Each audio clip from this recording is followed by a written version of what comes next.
Welcome to the Vault Excel. Happy Friday. Happy weekend, everyone. Please stay safe. Check out my commentary pertaining to the disappearance of Sebastian Rogers.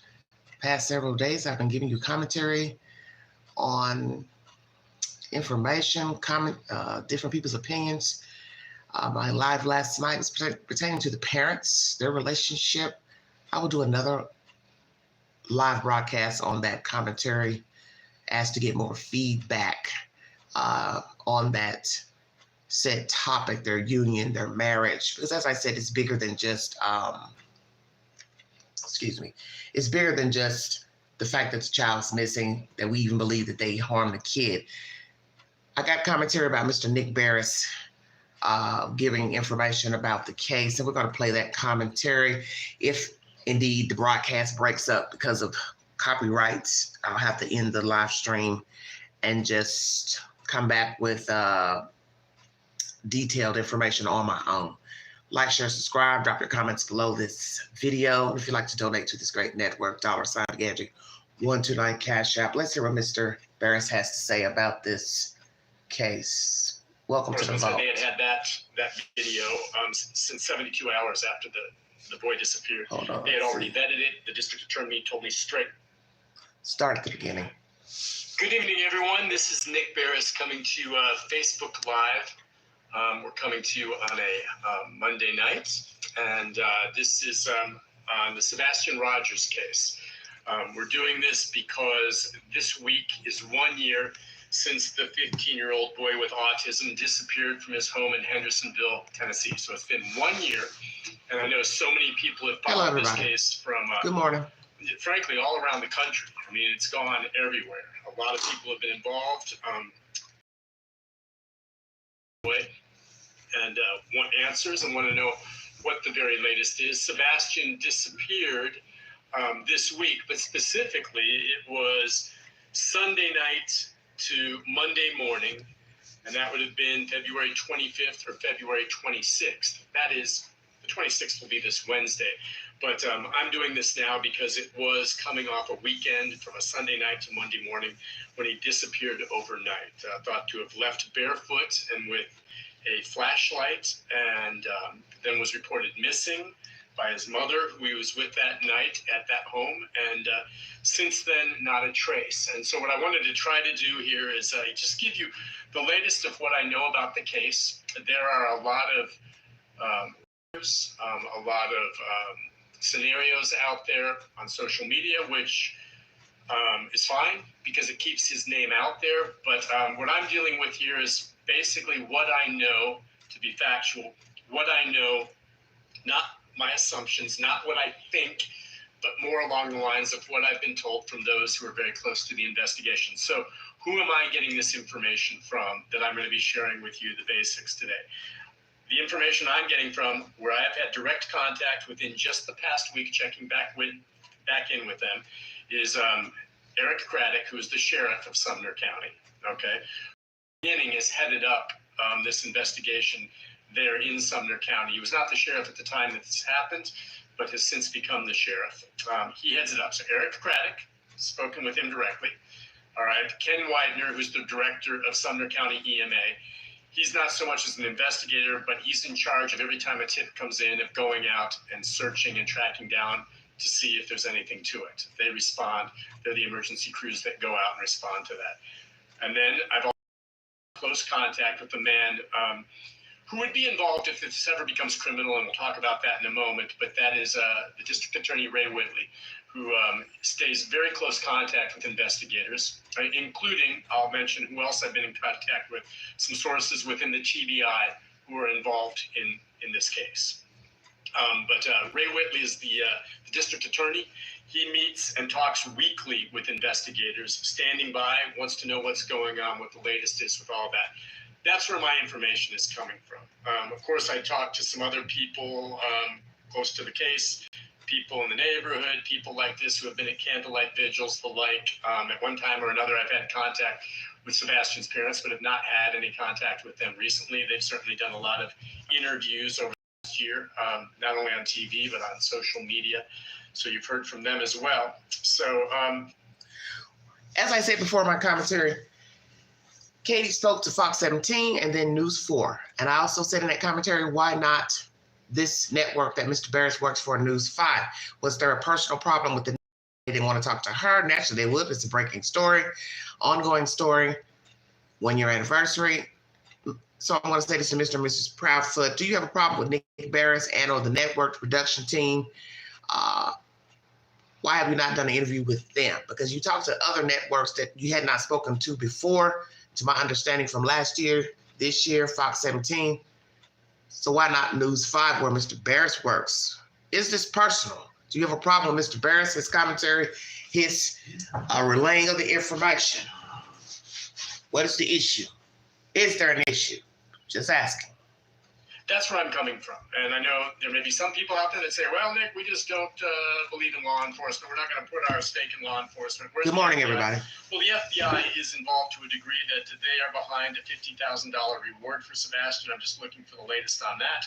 They're asking for tips to be sent to them, but also specifically to 1-800-TBI-FIND.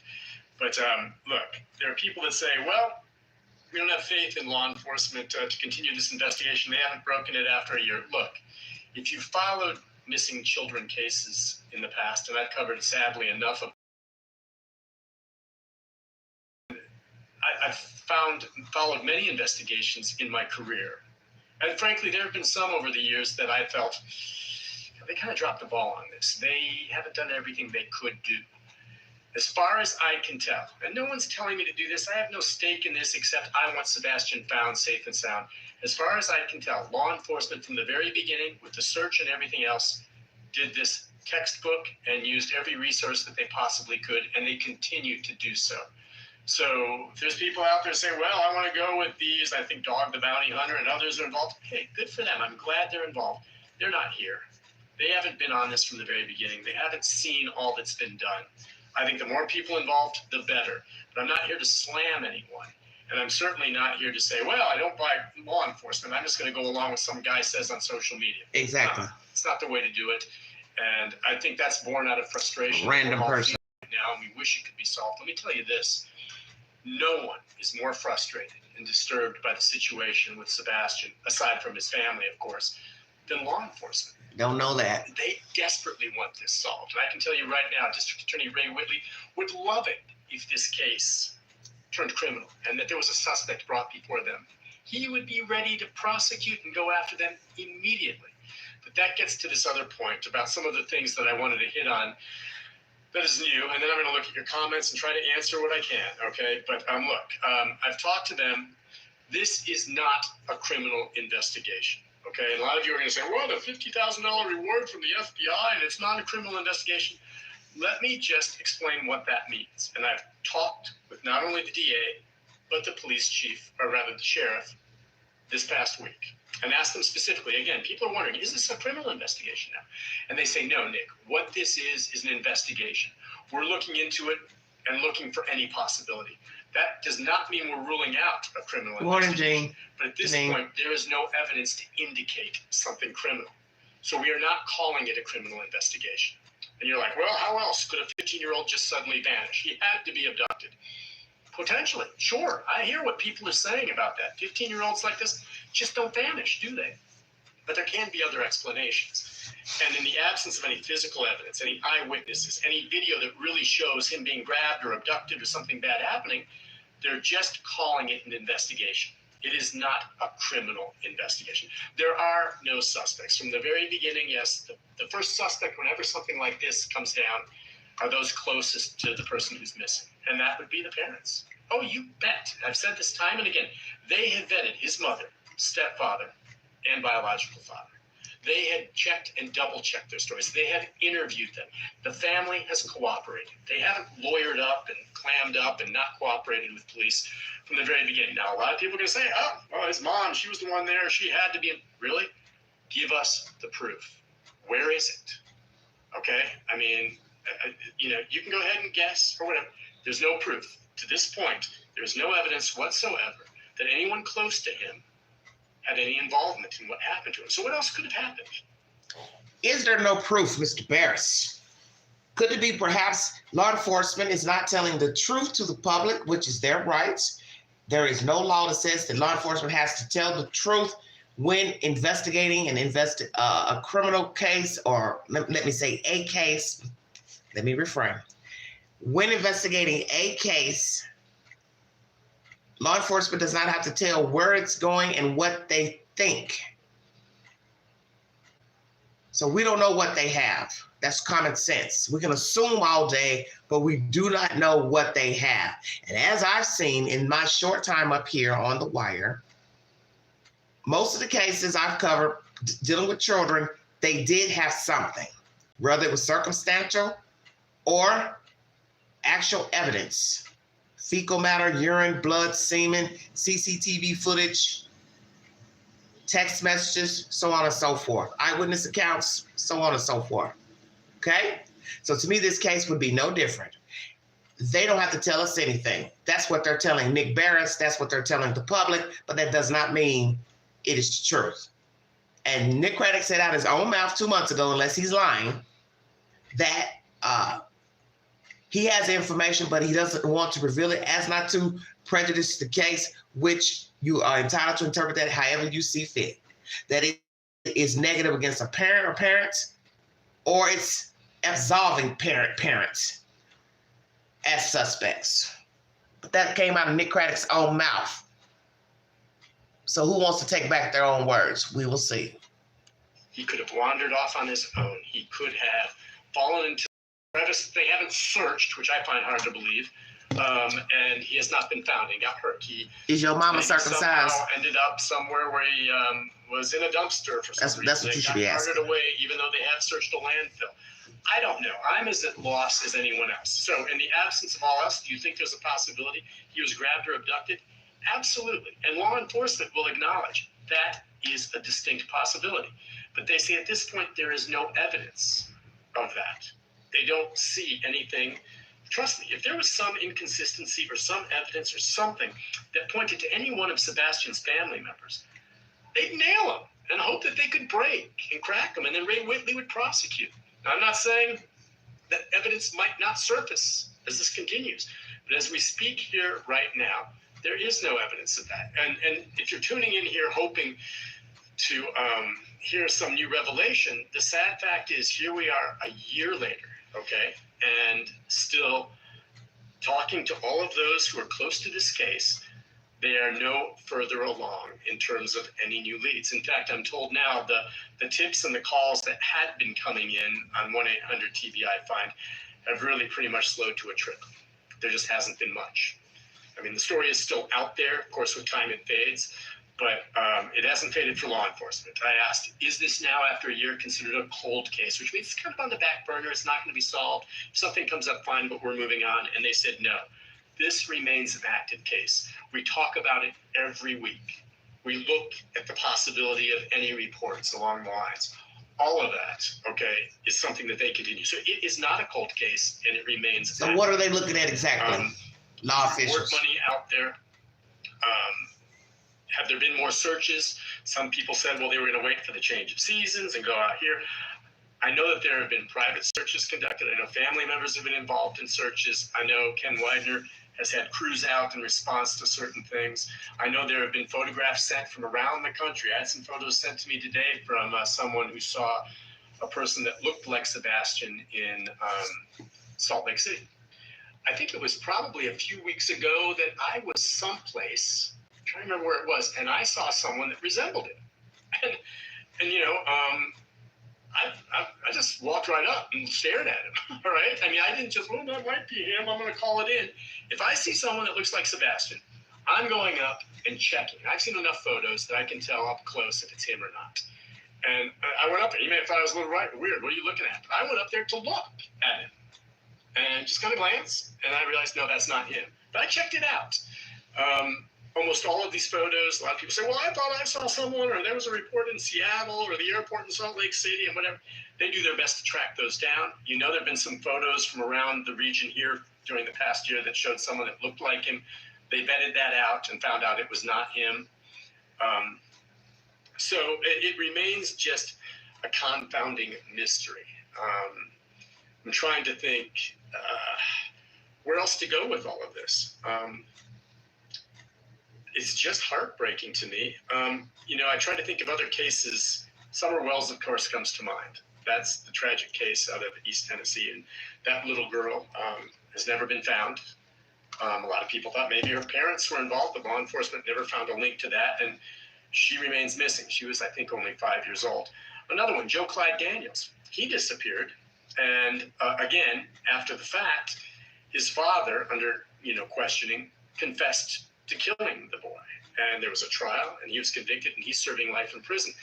But had the father never confessed, had he not broken, that case would never likely be solved because Joe Clyde's remains still have never been found. People disappear. We can go back years. Janet March, remember that case from the 90s?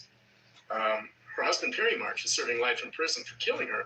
But it took a while to get him, but her body has never been found. So a lot of people who say, well, law enforcement's not doing a good job, they're not doing enough. I mean, there is a lot of pressure on them. But finding this when they do everything, sometimes things are like this. The Holly Bobo case. Holly Bobo disappeared for a long time. They had these suspects. Law enforcement looked everywhere. And finally, it was several years later that her remains were found by a ginseng hunter in the woods. That's what it took. They had searched every place else as best they could. So these types of things happen where they can't find anything. The one thing that gets me here is that there's just no sign. It's as though he vanished into thin air. The dogs were out there. People are going to ask, were dogs used? Yes, dogs were used very early on. Drones were used early on. They've checked the ponds. They've checked caves. They've gone a large distance around the area. You would have thought, a scent, it would have continued. But Ken Widener said a lot of people early on thought, well, the dogs hit on a scent and it died and ended at a pond, which, by the way, they searched. He goes, that really wasn't true. We didn't know about that. What other evidence was there? There was some evidence that I had from early on. I got it about the same time law enforcement did, you may recall, of what appeared to be some lights outside the family home in the middle of that night. It looked like lights moving, but you really couldn't make anything out. I had the story. It's out there. Many of you have probably seen it. Not long after I ran that story, law enforcement eventually had it too and analyzed it and then came back and said there's nothing of evidentiary value in that video. To this day, I still don't know or have a good explanation for what those lights were, but they're telling me unless something new develops right now, they don't think that has anything to do with why Sebastian disappeared. I still have my questions about it, but I take them at their word. Last week, a video surfaced by a private investigator. A couple of local media outlets, I think, ran with it. I don't know if they ran with it before they talked to law enforcement, but law enforcement said they had that video since 72 hours after the boy disappeared.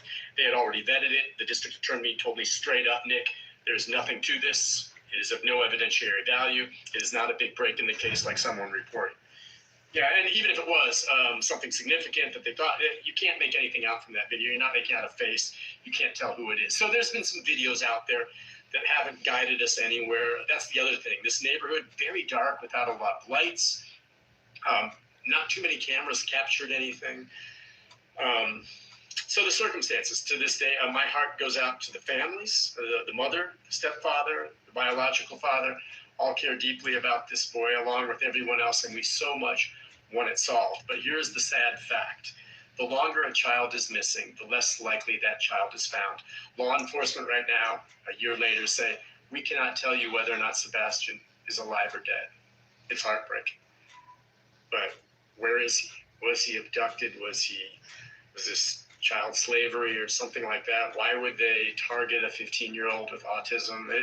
So many things just don't really add up. So every time I think I'm on a theory that might make sense, I think it through and say, no, that's not, and I just am at a loss.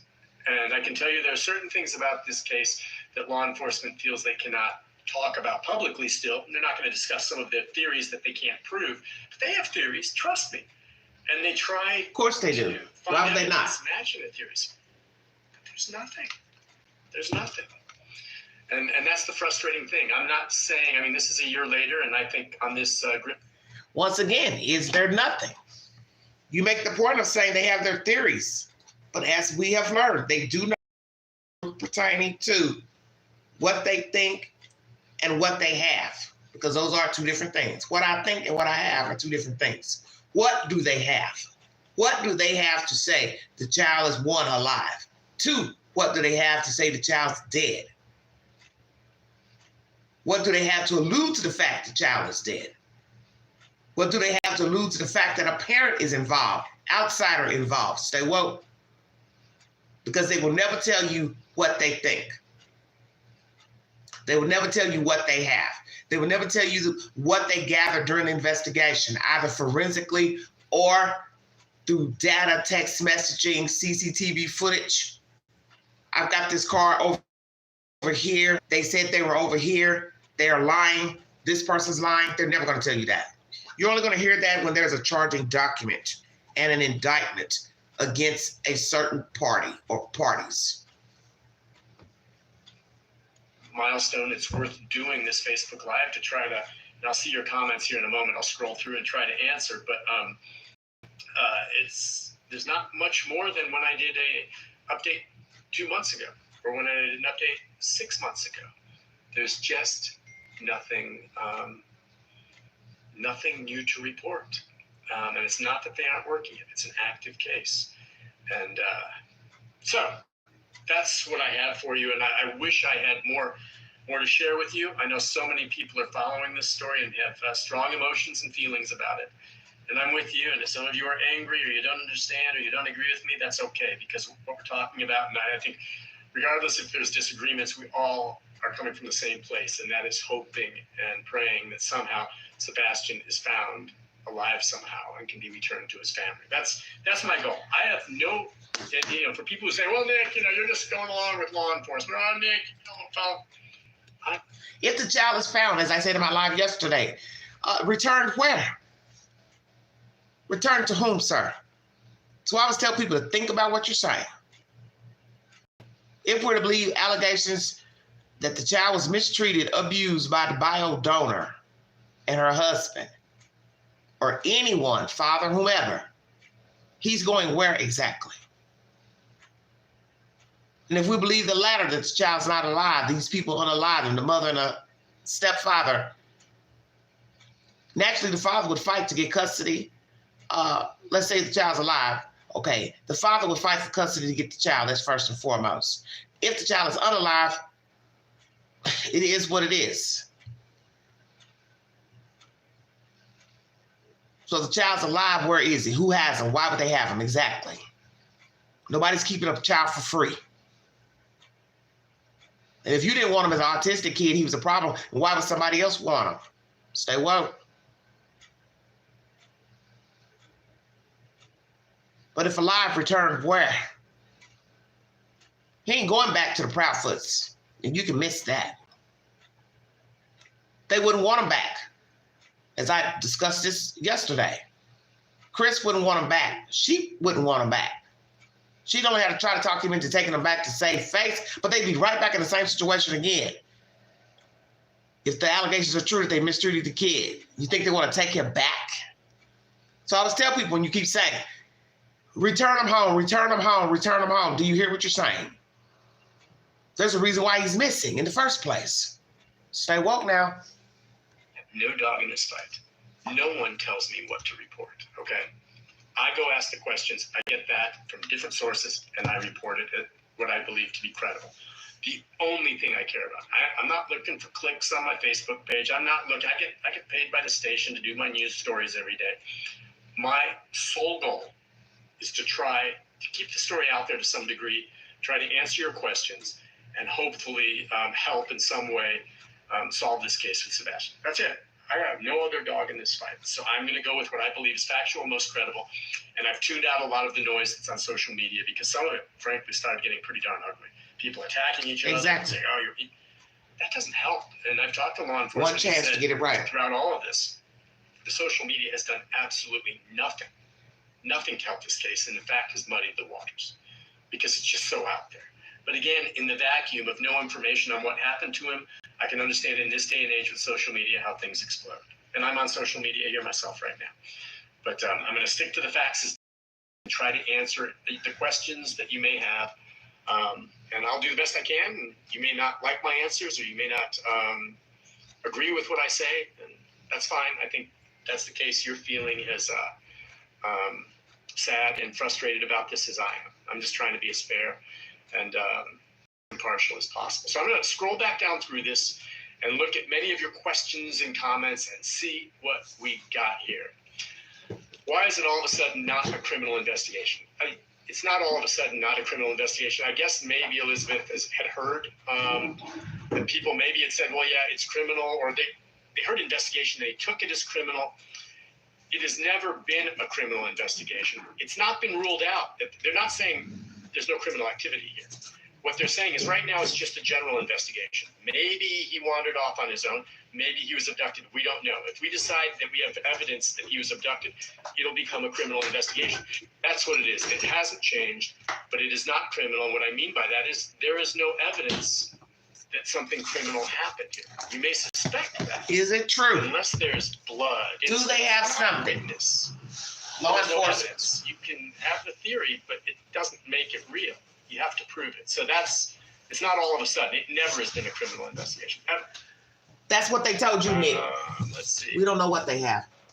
I'm not going to say what they Why have. don't you tell them directly what the Sumner County Sheriff's... I did. I don't know what I've left out. What else did the... Cal City said the same Basically, thing. when I talked We're not ruling out foul play. Not alone, they knew. We don't have suspects. It is not a cold case. Sure, no, we're We're dead. continuing to work it as an active investigation. And the number of tips have dwindled significantly. And that's basically, I'm not keeping anything from you. And he may be keeping something from me. And in the investigation, I'm sure there's certain things the TBI doesn't want to share, perhaps. Exactly. But I'm telling you what they tell me. That's all. I'm not keeping it. And that's how you can go on. So you don't have proof. So why did it change? A lot of people think it changed. And maybe at one point some were reporting it as being criminal. I think at one point I raised that question quite often, saying, is this criminal? Is this criminal? And at some point there were some that seemed to indicate that it could become that. But all I'm saying is if that's the case, thinking very clear now is that it is not criminal because there's no evidence that something criminal took place. There can be other reasons why Sebastian's missing besides a criminal act. But if they find evidence of it, they'll immediately call it that. And I said, And what is that? he's ready He to ran away? prosecute the moment they go that way. I mean, why does someone have to say, oh, someone's lying? No one's lying. He ran away. No one is lying. There's some mass cover up. No, he's not Sebastian kidnapped. Get a clue. All right. Woo, get jiggy already. Let's see. Damn. What else do we have here? I have to think of an email. He's saying, in fact, it is, look, whatever. Believe what you want to believe. Okay? Always believe it's criminal investigation. somebody with information.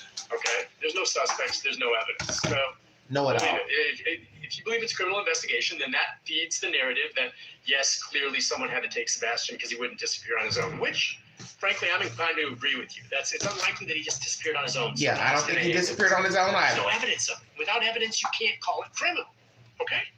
I mean, that's just it. So call it what it is, and maybe at one point an investigator said, yeah, we're looking at it as a criminal, but I'm just telling you, I talked to the district attorney, I talked to the sheriff, I talked to Ken Widener, and I talked to my sources at the TBI, and they said, hey, at this point, it is an investigation. It is not. That's why they should speak. Because we don't have evidence of a crime other than a boy missing. And a boy can go missing for a number of reasons that aren't criminal. I mean, that's just it. I mean, I don't think that's that hard to understand. So call it what you want. You want to believe it's criminal? I don't care. Fine. Let's wait and see if they charge someone or make an arrest. I mean, whatever. Believe what you want to believe. I don't, they're saying Brandon Carter said it's a criminal. That's fine. Believe Brandon. Well, he only repeated what was told to him. Let's always remember that. He doesn't have it. He doesn't have it. He only repeated what was told to him. So, if there's times. That's why I keep trying to tell everybody when you get mad about stuff, get mad at the police. They're the ones putting out the information. Yeah, right now we're looking at this becoming a criminal investigation. I may have reported that because I was told we're looking at it maybe becoming a criminal investigation. Exactly. That's what I'm It's saying. going to become a criminal investigation. And there may have been some who did say it was. I'm not saying you're wrong for hearing that. But all I can say is where we stand now. Perhaps there were leads they thought were going to lead to criminal investigation. They have not come through. And so that's what I'm being told. Right now, it is an investigation. It could turn criminal, but right now, I don't know what the big deal is. As long as they're investigating it, wherever it goes, but I think everyone's like, well, it's criminal. That means there's someone out there. Well, believe that. Do I believe someone had a hand in him? This is my belief. In him disappearing as opposed to him just vanishing on his own? I think the odds are probably, yeah. but I need proof of that. And without proof of it, it's a theory and not proof that it's criminal. Yeah, a lot of people say that the law enforcement screwed up the investigation since day one. Really? How? Were you there? I was there. I was out there. How did they screw it up? Tell me up.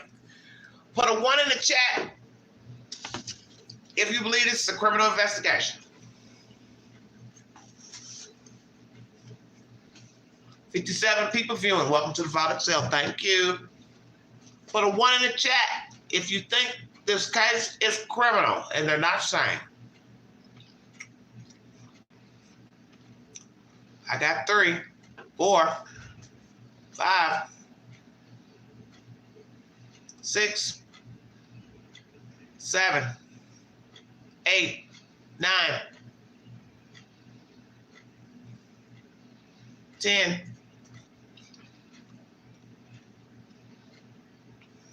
11, 12,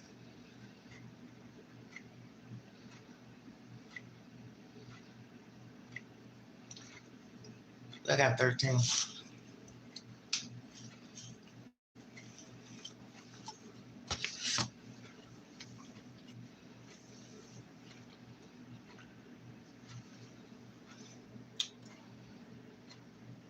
Three, 4, 5, 6, 7, 8, 9, 10, 11, 12.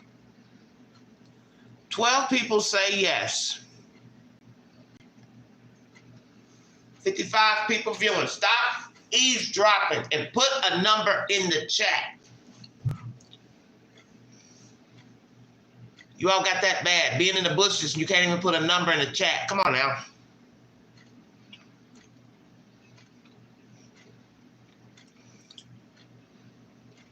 We're at 12. 12 people say yes, it's criminal. 55 people viewing. Really?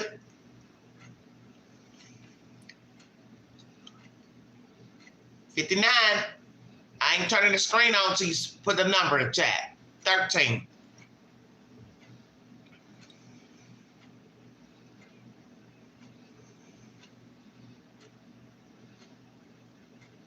Lord, right. Get out the bushes. Put a number. Damn.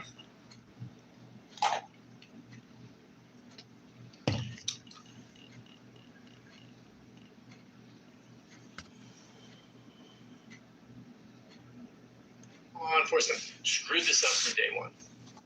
Please, someone explain. 14. Okay. Everyone's saying so they lied to us. I guess.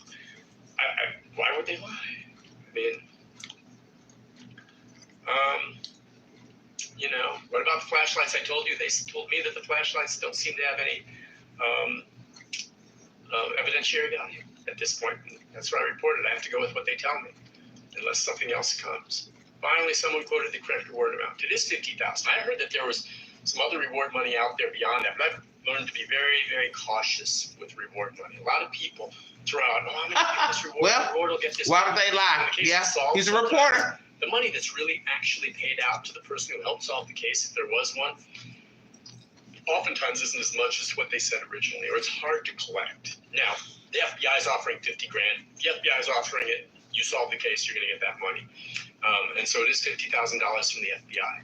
But very true, Sheila. I know some of the other monies out there. Rick should know that. They're not going to tell him either.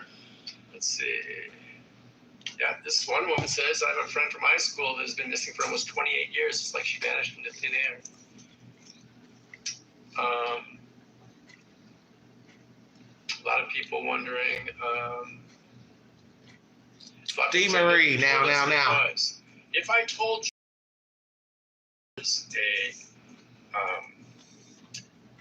if I told you early on it was a criminal investigation, it may have been in connection with the fact that early on, Amber Alert remains in effect for Sebastian. It doesn't necessarily mean that a child was abducted or is someone who's a victim of a crime, but it does mean that a child is determined to be in danger. A lot of things can go toward that. I think most of them apply to someone being taken. You're all right, man. I'm saying, whatever was said before, okay, based on what some may have told us or what some of the implications were, I am telling you now. Let me me tell you all something. I'm going to speak from personal experience about crime. Okay? So somebody out there can get a better understanding about how the news work, the police, and the district attorney. It is a 3-tier cake. Years ago, there was an investigation into gang activity here in Knoxville pertaining to the Vice Lord gang. I do know some of the gang members. Don't know if they're active or not, but just giving you a for instance. When the news reported the story, I believe it was WATE, and they talked about what they were doing, not doing, I personally called the news desk to say, I think some of this information is not accurate. I said, I know one of the people who's an active gang member, and I could have been, frivolous in my calling to say, I don't think it's all what you all are reporting, the things that they were doing, and everybody in the gang, let's say. So what she said back to me was, we're only reporting what was told to us by law enforcement. So as most of you know, the RICO Act has been around for some time, probably about 47 years. So the RICO Act is just what it is. I don't have to know Pookie Ray did all of the things that Bubba did, but because Rico, Pookie hang with such and such, I'm gonna loop them in as conspiracy. So that's what the RICO Act is, okay? Just giving you for instance. We're gonna loop them in because they hang together, they run together. It don't matter if the other two carried the guns, tied somebody up, killed somebody. They are in cahoots with them. So I said, well, I understand what you're saying, but the point is, a person can go down for many years by affiliation, okay? Affiliation. And basically that's all the RICO Act is, affiliation. So to tie it into this case here pertaining to Sebastian, it's the same game. The reporters only repeat what was told to them. Could a reporter make a mistake? Yes. Could a reporter slip up and put their own 2 cents in? Yes. You gotta have proof. Just like you gotta have proof of the evidentiary material and the allegations made against the persons. Same game. So that's the point I'm trying to make in this live stream. He's telling you, well, that's what was told to me, or that's what was inferred. Some people, jumping in the chat last night saying, oh, you need to watch this video, blah, blah, blah. I'm watching it. I'm trying to figure out what is it that everybody's raising hell about. You raising hell about what? What was told to him? So what are you now going to wait for the police to come back and say, oh, that ain't what I told Nick, the district attorney? You want him or she to come up, oh, that ain't what I said to Nick? That's what people don't seem to understand about law enforcement. They are the ones that put out the information, and then the reporter reports it to us. Does not mean it's all factual. It's just what they gathered. So I keep trying to tell everybody, true crime is nothing but a version.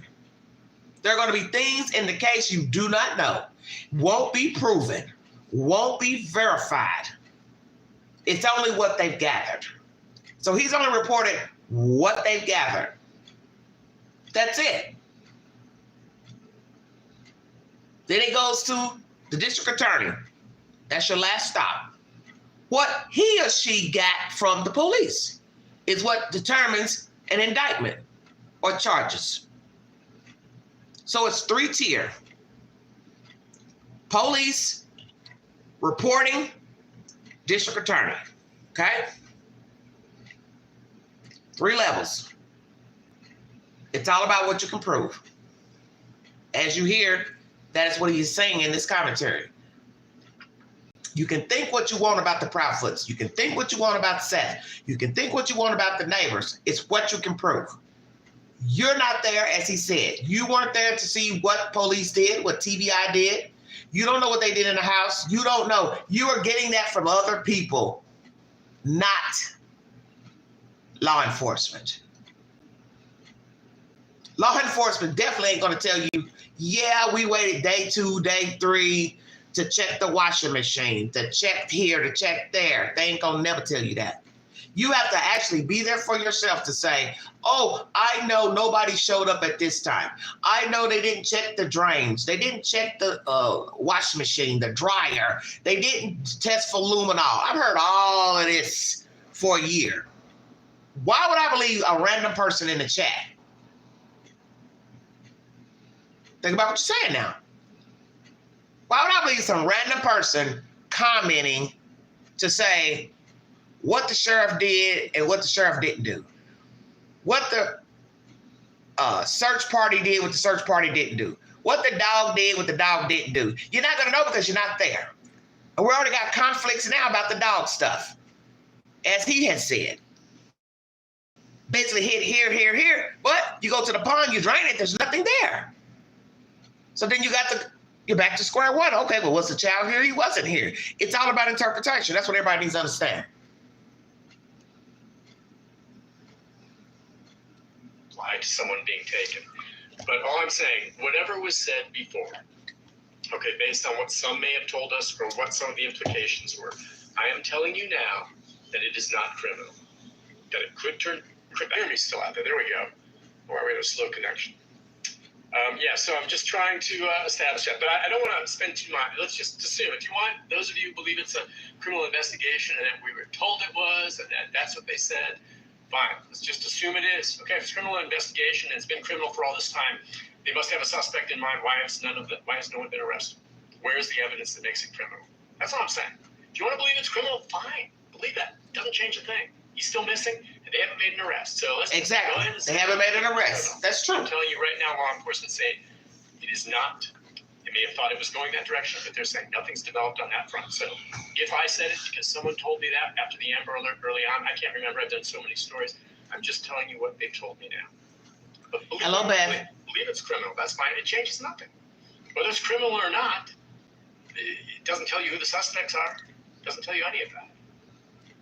I wonder how dogs could pick up his scent when the mom said he left barefoot. That's a great question. That's one of those quandaries. I don't get it. You're right. You know, and that other part about, the boy leaving barefoot, why would he have gone out barefoot with a flashlight? I remember his father, Seth, telling me that when he was a young boy, he had wandered outside barefoot once and made his way over to a fire anthill and really got lit up. And he never forgot that. And so Seth said ever since then, he always wore shoes or something on his feet when he went outside. But this night, he went out in his pajamas, barefoot, with a flashlight. Is what the report was. Because he never did. He never went out barefoot. So what would lead you to do that? I'm thinking, okay, that's my opinion. In the middle of the night, I'm guessing he heard something and wanted to go check on it. Was someone outside his window? Did he hear something? Did he grab the flashlight and go out quickly thinking, I'm just going to check on it and I'll come back in? Very good point, Mr. BERES. Never thought about that. That's why I said there's always something we miss because we've weighed this 1,000 times, and that's one scenario I have not weighed. The child heard something. Hypothetical. The child heard something, got curious. What's that noise outside? Very good point. He went outside with his flashlight to check, but would he have gone out without his shoes? The only reason I can see he went out without shoes, he was forced out or ran in a hurry as if life-threatening. Stay woke, everybody.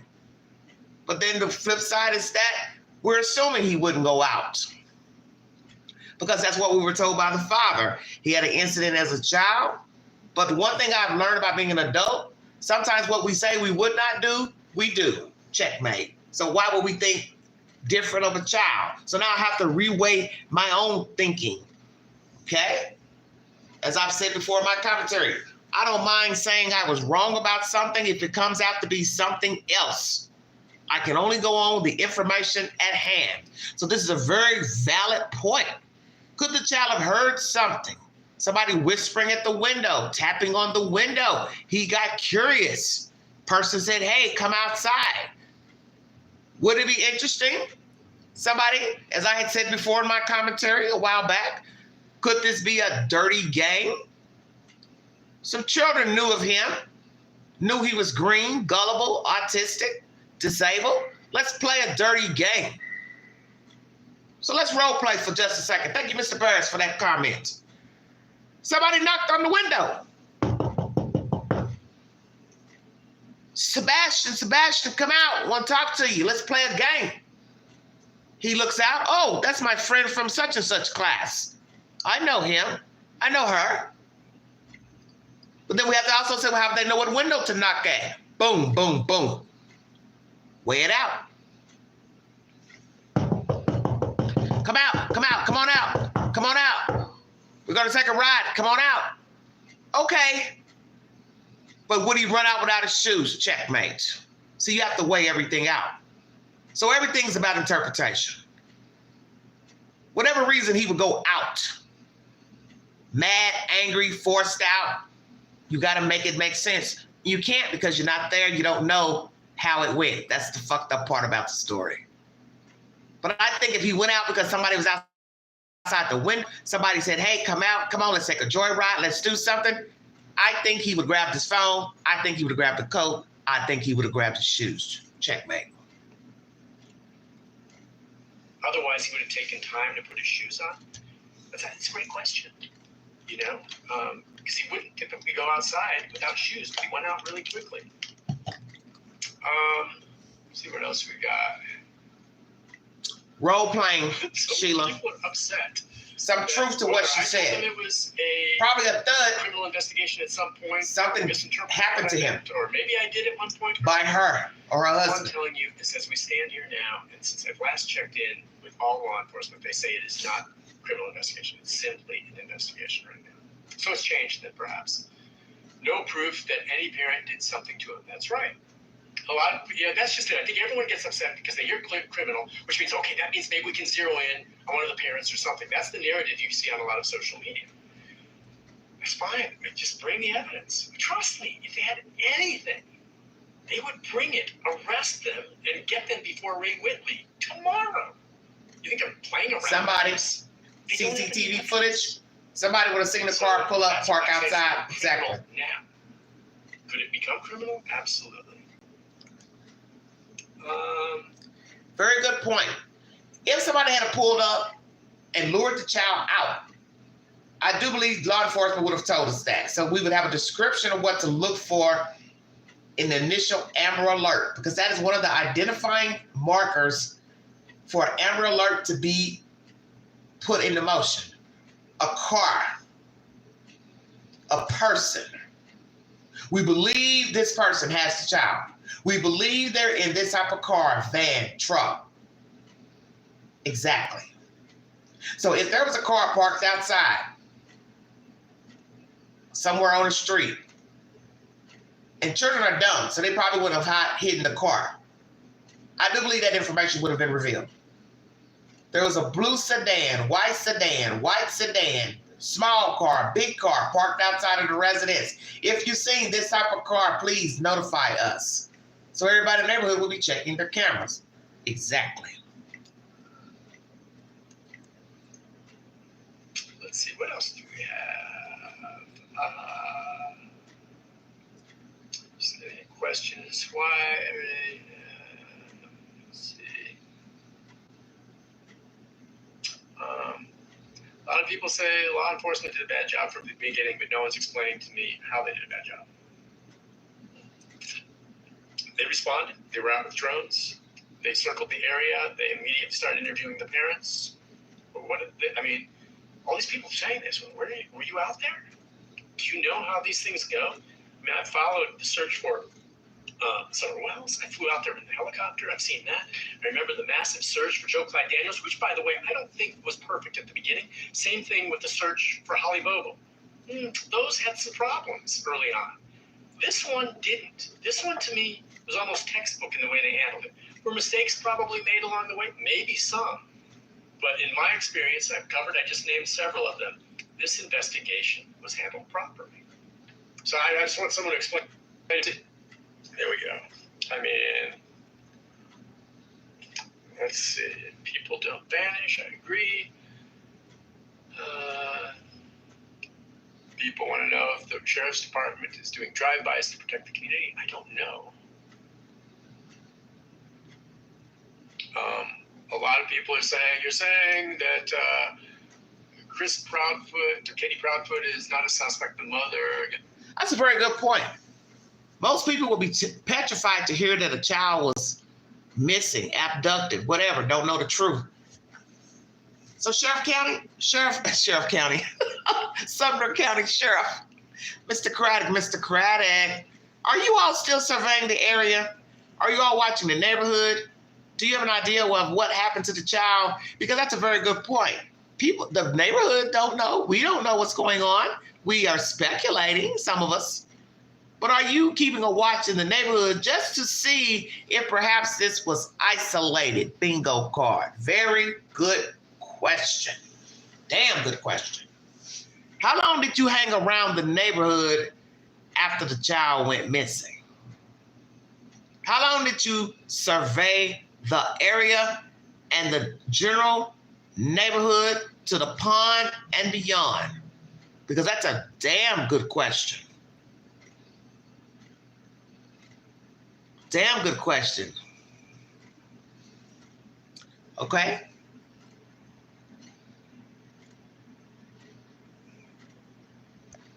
You wish it was. How long did they stay in the neighborhood watching and asking questions? Did they stake out the neighborhood morning, noon, and night? If so, for how long? Because the thing people need to understand about a child going missing or even a person, people don't know what's going on. They don't know the family. They don't know the dynamic of the family. So they're going to be curious, is it safe for my child to go outside, walk to the school bus, walk down the block, ride their bicycle? Is it safe for me as a grown-up? Exactly. Who are you looking for? What do you know about this family? So that's a very valid question. Are they still watching the neighborhood? And naturally, as Mr. BERES has said in his commentary, of course they have a theory or theories, because you've got to have something in order to keep the investigation flowing. As for conspiracies, Proudfoots being in cahoots with the sheriff's department, I don't know anything about that. I'm just listening to a lot of you all's gossip about who somebody know, don't know. Let me say this for the last time. If it started off that way, favoritism rather, it ended once TBI got involved. TBI don't care who you know, who you're related to, who's your friend, who you golf with. TBI don't give a fuck, okay? They don't have a stake in the game. They are an outside party, and they're not getting ready to come in favoring anybody. And they're not getting ready to listen at you talk about favoring anybody. That's your buddy. You went to high school with Christopher. You work for Christopher, his parents. You know TBI don't give a fuck about that. So that's why I told everybody, no matter what you think about these people, their connection to the sheriff department, it was null and void once TBI got involved. Because TBI is getting ready to watch everything. Every phone call, every conversation, anybody hanging with anybody going to lunch with anybody, they watched all of that. And you can best believe they investigated and probably still investigating anybody that works for the sheriff department, police, district attorney's office, anybody they think is connected to the Proudfoots, Seth, or anybody, because they have no reason to favor any of these people as an outside agency. Let me make that clear. Out of here, Nick. Look, did they look at them as a possibility? I told you, everyone close to him has been vetted, and they've talked to him. They've interviewed him a number of times. They've interviewed them together, apart, to look for contradictions. They've checked any alibis, anything else. Yeah, heck yeah. Right off the bat, the most obvious persons responsible for someone disappearing usually are those closest to them. Exactly. My wife, who's downstairs on the couch watching TV with the dogs, disappears tonight while I'm up here talking to you, and I have nothing to do with it. When law enforcement shows up tomorrow, I am suspect number one. Until they look into it and realize, oh, well, Nick is on Facebook Live all night, so he couldn't have done it. I'm just saying, yeah, of course they were initially, but have they done all this vetting with the parents a year later? Still, maybe they committed the perfect crime. But without evidence, You cannot say they had anything to do with it. And they've... If you believe the Proudfoots are involved, did they commit the perfect crime? Stay woke. Some of you have had a lot of negative things to say about Seth Rogers. Some even believe he was involved. I don't think so. But that's the whole point of this debacle. It's what you can prove of somebody being involved. So far, once again, law enforcement has not alluded to the fact that any parent is involved, but it does not mean they don't suspect them. That's a difference. What I tell you and what I think are two different things. Don't the Queen talk about that all the time? I don't like you, but I ain't got to tell you I don't like you. I don't got to argue with you about it. Keep it moving. That's how law enforcement works. Hell yeah, I think you did something to your kid, but I'm never going to tell you. I ask you questions, you're allowed to think that I know something, think something, because I'm asking you questions, but that's my job, trying to find your kid. Ask you what I would ask you. So there's a difference between what I think and what I know. So let's go here. Sumner County TBI, what do you think about the parents and any other outside entities? Number two, what do you know about the parents and outside entities connected to the Sebastian Rogers case? Checkmate. They haven't lawyered up, you know? I mean, so yeah, go ahead and make your assumptions. That's just fine, you know, but there's no evidence.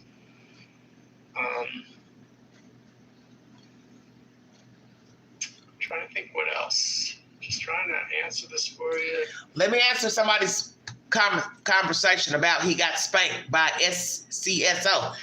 How can you say that? See, nobody's listening to nothing I've said during this live stream. Nick BERES don't run the TV station. Nick BERES has a boss.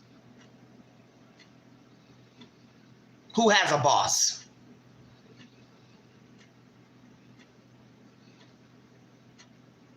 Everything has to be approved before it goes to print. Stay woke, everybody.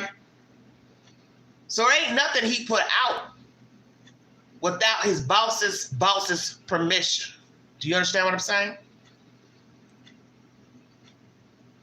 Just like when they write an article for the paper. It is proofread before it goes to print. And allegedly it's supposed to have been verified, which we have seen a lot of scams go on with news articles. But somebody's supposed to proofread the content and verify the sources. Stay woke. I don't think a lot of you know how the news works. Somebody writes it, somebody proofreads it, somebody verifies it. Nick BERES can't just go write a piece and then jump in front of the camera and spin the record. It don't work like that. There's steps to every article written by paper. Also the same with the news broadcasts. They don't just type up something and then it's put into a monitor. It does not work like that. Somebody has to proofread it. Somebody has to okay it, and that's the editor. The editor proofreads, puts the stamp on the blueprint. So if you all want to argue about Nick BERES, you might need to talk to who proofreads his information. He can say, I talked to Pookie Ray today. This is what they said. Somebody is supposed to go behind Nick BERES to verify that what he wrote is the truth. And Pookie Ray said that to Nick BERES, if you did not know that.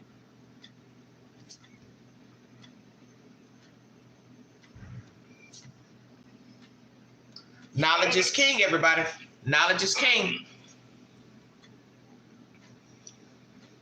Trying to think what else. Just trying to answer this for you. They aren't looking hard enough. I mean, I'd love it if they could be out there every day looking, you know? Someone was asking me earlier today if they used luminol inside the house, which I believe they did. They searched the house all in and out. Luminol, again, is that chemical that under a dark light, when you put it out there, I think, I'm not sure exactly how it works, but it detects the presence of, say, a blood splatter or something violent happened in that home. Say, if he was attacked inside the home or something like that. Excuse me, my understanding is they did go through and search the house thoroughly using things like that and didn't find any evidence of that. Let's see. He is covering for Craddock and the mess up. He's best friends with the... So how do you know he's in trouble with Sumner County? Who told you that? Bring a receipt. I'm about receipts on this channel because, as Mr. Beres said, everything is about gossip. Everything from DHS reports, he said, she said, about faith, this and that. I have to have receipts. I don't put my stamp on anything unless I see it in ink. So bring a receipt. There was a disagreement between Mr. Beres and the news station and Sumner County Police Department, Sheriff's Department. Bring a receipt. I've heard nothing about that. So where did you get the information from?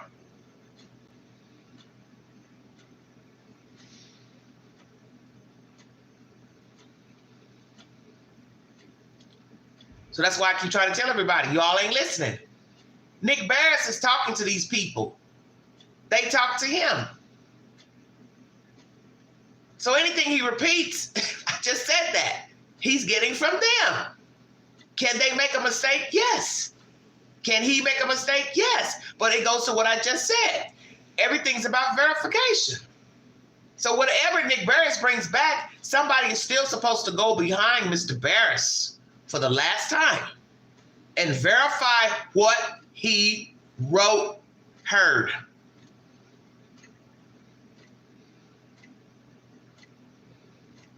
Still waters, please. That's not nice. Yay. There you go. Thank you, Sharon. I know you're tight with exactly who my friends are. More than ever. Okay, let's see what else. That's what I'm saying. I have a gut feeling. Nick, you're lying. I told you, I'm not lying. I'm not lying. It's my story changed. He's not supposed to be the spokesperson. I said it was a criminal investigation. Sheriffs should have their own spokesperson. At some point early on, because of the Amber Alert, they said they're treating it like a criminal investigation. But they never found any evidence. If that's the case, they backtracked it, whatever, in recent months, as far as I can remember now. And when I talked with them this weekend, they told me this is an investigation, not a criminal investigation. Right, Gigi. Maybe that'll change. It don't cost a thing. Ain't that the truth? Yeah, it doesn't matter. If you want to call it, I'm not here to argue nothing about Nick Beres or the police department and nobody else. Good point. Sebastian now would be 16. He's 5'5", 120 pounds. He's got brown eyes. He's obviously Caucasian. Let's see. He's a reporter, Castle. Yeah. Let's see what else we got. Everybody clouds chase to some degree. You know, the law enforcement doesn't, provide updates on a regular basis and all this, and they could, but they've seen what's happened with everything on social media and how it's gotten out of control. But they're kind of like, look, the moment there's something more for us to share, we will. But in general, I asked, I'd like to hear from them more often. But it's like, we'll come and go public when we have something to tell you. That's all. Let's see. What are we going to wait and see, Castle? See what? Some people upset with the rude comments. He's still working? It's okay if you have rude comments. I get frustrated too. And I'll back connection again. There we go. I mean, so I understand that. So I don't. Frustrated. Let's sit down here and see if we have a better signal. Yeah, LA law enforcement's doing their job, but they're not going to tell you it's criminal. Everybody clouds chase. That's what people need to understand. Suspect in mind. YouTube reporting the news. And I'm sure there's South Side telling us that, understandably, they're probably not going to come clean on that because they're working that case and they don't want that person to be on alert. So is that possible? Yeah, I don't know. I guarantee you, there's things that I don't know that they're not telling me. So finally, he said it. There are things they're not telling him. Of course not. Someone saying something for dispersing the light video. Now they own your butt, Nick. I have no idea what she's talking about. Did not do luminol on the house or the cars. So I don't know. Someone's saying they didn't do luminol on the house and the cars. I just know that they searched the house. They went into the home and they were checking for evidence that there was some active violence in there. They didn't find any.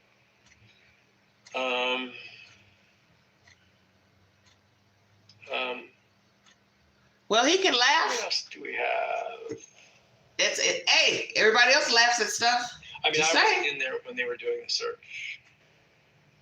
Maybe he feels like what he's saying is the truth. So hey, the other, but they did search the home. why are you all pointing fingers at me?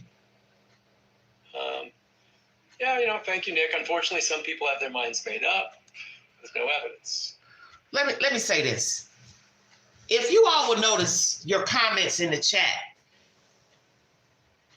and other channels, everybody's doing the same thing. You all are pointing fingers at everybody. Because in the end, this is what happens with true crime. Alleged true crime. Everybody wants somebody to blame. You want to blame the news guy. You want to blame the news station. You want to blame the Proudfoots. You want to blame Seth. Let's just keep it real. These are all the people you've blamed. You got a problem with Nick. You got a problem with the news. You got a problem with the Proudfoots. You got a problem with Seth. You had a problem with Seth's friend in Oklahoma that you had no proof about nothing. You swore for God he was involved. Yeah, I'm going to take you there because somebody needs to tell you. You all got a proof. Y'all got a problem with everybody. And then everybody gets mad when somebody calls you out on it. Well, you're putting it in the chat. You're typing it. That's why I always tell you, think before you type. Think before you speak. You all blame everybody. Everybody can't be to blame for this kid missing. Let's keep this shit real now. You're mad because you don't know what happened to the child. You got a theory, but you ain't got no proof. This is why they tell you to always think before speaking. That goes for Nick BERES. That goes for the Sheriff's Department. That goes for TBI. That goes for the FBI. You have to think before speaking so you don't have to retract nothing later. Have they all made mistakes? Could be. I don't know. But everybody ain't to blame for that boy missing. Let's keep it real now. Nick BERES ain't your problem.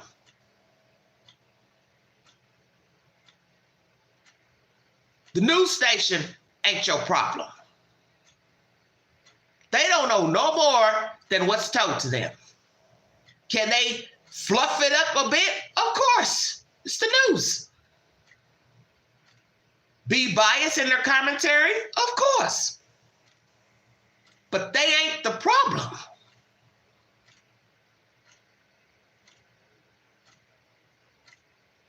They're not the problem.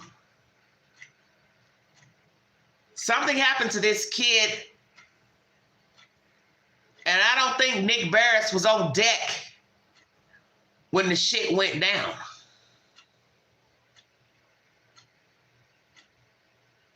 That's my point. TBI wasn't around when the child went missing. Sumner County wasn't around when the child went missing. To my, if I'm just go deep in the belly of the beast, you need to stick to the facts, which we really don't have. We have assumptions. We have the behavior of two parents plus the father, 3. That's all you got. Their behavior, their words. But you do not have a smoking gun to say, yeah, that's the proof they did that. We just have our theories. And you're entitled to think whatever you want to think. But blaming Nick BERES ain't it. This ain't about Nick BERES. This is why I keep trying to tell everybody, you all lose focus too quick. Nick BERES is the least of your problems. And again, I understand the frustration. So many people, it's just this kid. All right, so again, people ask me what forensics they did on the home, because maybe that is where... Yes, Pale Rider. Did they miss something there? Was it cleaned up? Keep in mind, I mean, if there was something in there, if something happened, it could have been cleaned up before they got there. I don't know. I know they went in and searched the home. Where and how they did luminol, I don't know. But they would have checked to look for evidence of blood splatter, or like, was there some act of violence here that maybe led to him disappearing? And apparently they haven't found anything along those lines.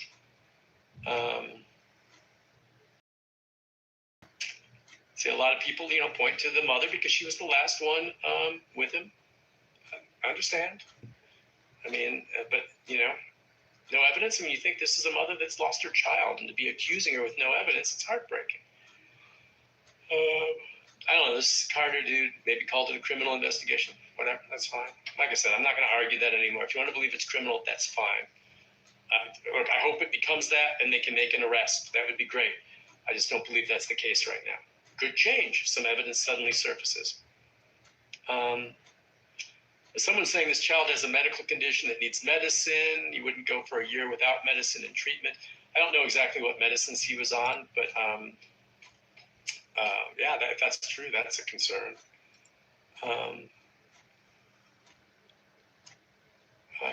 Let's see. Trying to think what else we have here. Yeah, again, someone reminding, call-in tips, 1-800-TBI. One sad thing about this is that they say that the number of tips have really slowed to a trickle of late, and that's unfortunate. Nick looks worried. Don't mess with a bunch of mama bears, Nick. Hey, if you're a mama bear and you care about this kid, then we're on the same page, and believe what you believe. I'm not worried because I agree with you. It breaks my heart.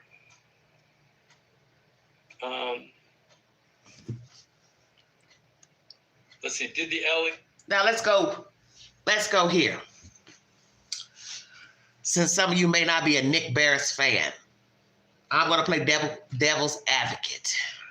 Oh my God. Is Nick Beres really giving his opinion? You always have to remember, he has to be very careful what he says on the news because he has to continue to talk about the story. So he may not ever tell you how he really feels because really it probably wouldn't be a good idea. As he said, well, nobody tells me what to say, what to think. Okay, gather my information. This is my own private Facebook page. But in the end, he knows somebody's watching his page. How do you think I came to the page? Because one of you put something in the chat last night during my live. You just had to let me know. Nick Beres had something to say. I'm trying to understand why I'm even watching this.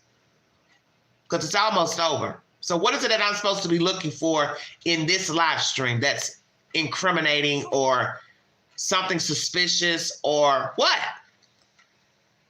All you all are doing are arguing about criminal, non-criminal.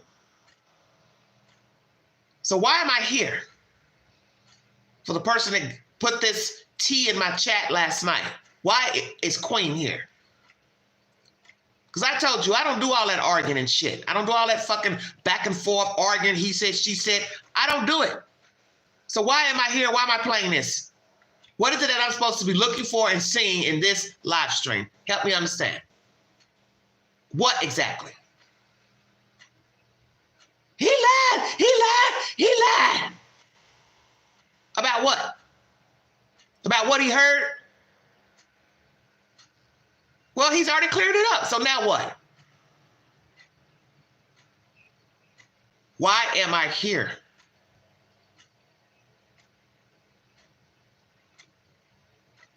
So Nick Beres, how do you really feel about the investigation? He is never going to. You know who he's told it to? His wife. And he's banking she ain't going to tell nobody. Checkmate. Nick Beres is not getting ready to tell you he think the Proudfoots unalive the child. He ain't going to tell you he thinks Seth did it. Pookie, Ray Ray, Bubba, a unicorn. He ain't going to say it. So it goes back to what I said about fluff. People fluff shit all day long. That man is not going to go on a live stream and tell it unless he plans on walking off from the damn news station and quitting. Because he knows he would catch hell from the parents if he was to go on a live stream and say, yeah, I think they killed the kid. I sure do. They would sue him. And they'd sue the news station. tell you they confirmed the identity of the shadow figures. This and that most recent video that they debunked from last week that a couple other media, all they told me about it was that there was no evidentiary value in it. So I try not to. Mean that, you know, even if there was something that they thought was important to it, they weren't able to make out who that figure was. So they just said there was nothing to it, and that they had that within the first 72 hours after he disappeared. That's all they told me when I asked them about it. Why does everyone want him to be deceased? He could have just left. I mean, well, yeah, we don't know if Sebastian's dead or alive right now. I don't know anyone that wants him to be dead. I mean, it's possible, certainly, that he's alive. At least we have to hope that. Thank you, Gigi. But if he's not, at the very least, he needs to be found so he can have a proper burial, and his parents can, you know, deal with that, the closure. Sorry about the buffering. Everyone wants Eric Craddock to speak. They'd be picketing the office. What do you want him to tell you? He's not going to tell you anything different than what I just told you. You know, I mean, that's what he's going to tell you. I want him busy working the case, not having press conferences every day. Yeah, and again, someone's saying, do you have a theory? I mean, I don't. I mean, I have several theories that have gone through my mind. I'm partial. All I've said today is that I believe that there's a real possibility that this wasn't Sebastian disappearing just on his own. Now, who or how and why this was involved? Did he leave willingly? Was he abducted? I don't know. Because I'm of the belief with a lot of other people that you just don't vanish without a complete trace at any moment. I'm of the belief that perhaps somehow, not long after he left that house, he ended up in a car driven away. The dogs would have picked up his scent somewhere else walking. If he was just out there walking around the neighborhood, they would have picked it up. Exactly. So that's exactly. Kind of what I think. Very true. Again, very true. The scent would have stopped somewhere out there in the neighborhood. Very true. With the Amber Alert, or they thought it might become criminal. Okay. All I know is it's changed. If that's the case, everyone I talked to this week said it. Very true. You're using scent dogs, drones. I do believe law enforcement would have told us. The scent stopped here. Whether it was 2 houses down, 5 houses down, around the corner, 2 blocks over. They shouldn't have had no problem saying, hey, the scent stopped right here at the stop sign on such and such street. Why not? Because obviously it didn't happen, I guess. I don't see a problem with telling us that. Because you're looking for a person. So you want to tell us where the scent stopped in case somebody saw something. So what is the issue with the dogs? Because that's a problem for me. And I've brought you all commentary about a month or 2 ago about that. I have a real big problem with the dog scent and the fact that the EMS director, he said there was confusion about the dogs. So this is why I kept trying to tell people, the EMS director, you want to blame him too? He ain't got a dog in the race. So why is he going to lie and say there was no concrete evidence about the dog scent? Why is that man going to lie? He has no reason to lie. That's why I keep trying to tell people, there's stuff sitting right in front of you people don't want to accept because you have your own theory in your head. But that man has no reason to make that up. That these scents were inconclusive. So that goes back to what I said about the dog handler versus the dog. How experienced was the dog? When was the last time the dog worked? The experience of the handler. Was the handler at his or her best? See, all that matters. And I brought you content on that last year because I don't bring you fluff on this network. I don't get up and go live and just start talking. I bring you stats on everything. How it works, how the dog handler works, what a scent dog does, what a cadaver dog does, the attitude of the handler. They have to be one, handler versus dog. They work together, not separate. The dog has to read the handler has to read the dog. So see, it's deeper than just, oh, the scent dogs went out, cadaver dog went out, I don't know what happened. It's deeper than that. You have to weigh everything. So that's why I said everybody's got daggers. You're pointing daggers at everybody. You got a problem with TBI. You got a problem with Sumner County. You got a problem with Nick BERES. You got a problem with the parents. Who do you not have a problem with? Just saying, because everybody is not at fault. But they all work together, allegedly for the common good. But can mistakes be made? Yes, yes, and yes. That's the point. Mistakes can be made. Somebody can drop the ball, but you still have to have proof. You can't just go out and accuse people and say, he didn't do this, she didn't do this. You got to have a receipt. Can't say what they used, didn't use. You weren't there. You don't know if they sprayed luminol in the house or not. Nobody's going to come out here and tell you, oh, yeah, we sprayed luminol in the kitchen, the bathroom. We did it day 3, day 8, day 10. They're never going to tell you that. They are never going to tell you that. And they definitely ain't going to tell you if they didn't do it. Why the hell would they tell you that? Because then they know, oh, we fucked up. Never going to tell you that. All I'm about receipts. As I told a chat member last night during my live, please check it out, pertaining to the PROUDFOOTS relationship. Everything in this case is based on gossip. Gossip and the way the parents have behaved. That's all you got. That's all you got. Video of lights, video at the restaurant, and this figure walking down the fucking street. Other than that, it ain't shit. And I don't entertain this type of nonsense. I don't do it in real life. I ain't doing it over here about no missing kid. Because when you start doing all that he said, she said, I'm disinterested. That's why a lot of people don't watch my content. Because they want a YouTuber that's going to entertain it. I don't. Because it's just like what Mr. BERES has said. All of the gossip, he said, she said, you still don't got nothing. And that's the point. He is not criminal at this point. It is an investment. And that doesn't mean they're not looking for evidence of crime. They're looking for it. They just haven't found it. Okay, let's see. Yeah, a lot of people say, I don't know, do I have no clue, or are they saying it to someone else? Because it wouldn't be the first time I have no clue. I think the LA will probably send out, I think the TBI and law enforcement will probably send out some kind of statement, maybe have a newser this Wednesday. That would be my guess. I don't know that. I'm just guessing they might. And that'd be great, because that would satisfy some of you that just want to hear from them. Exactly. And they have it. It's an Amber Alert. You're correct. Yeah, let's see.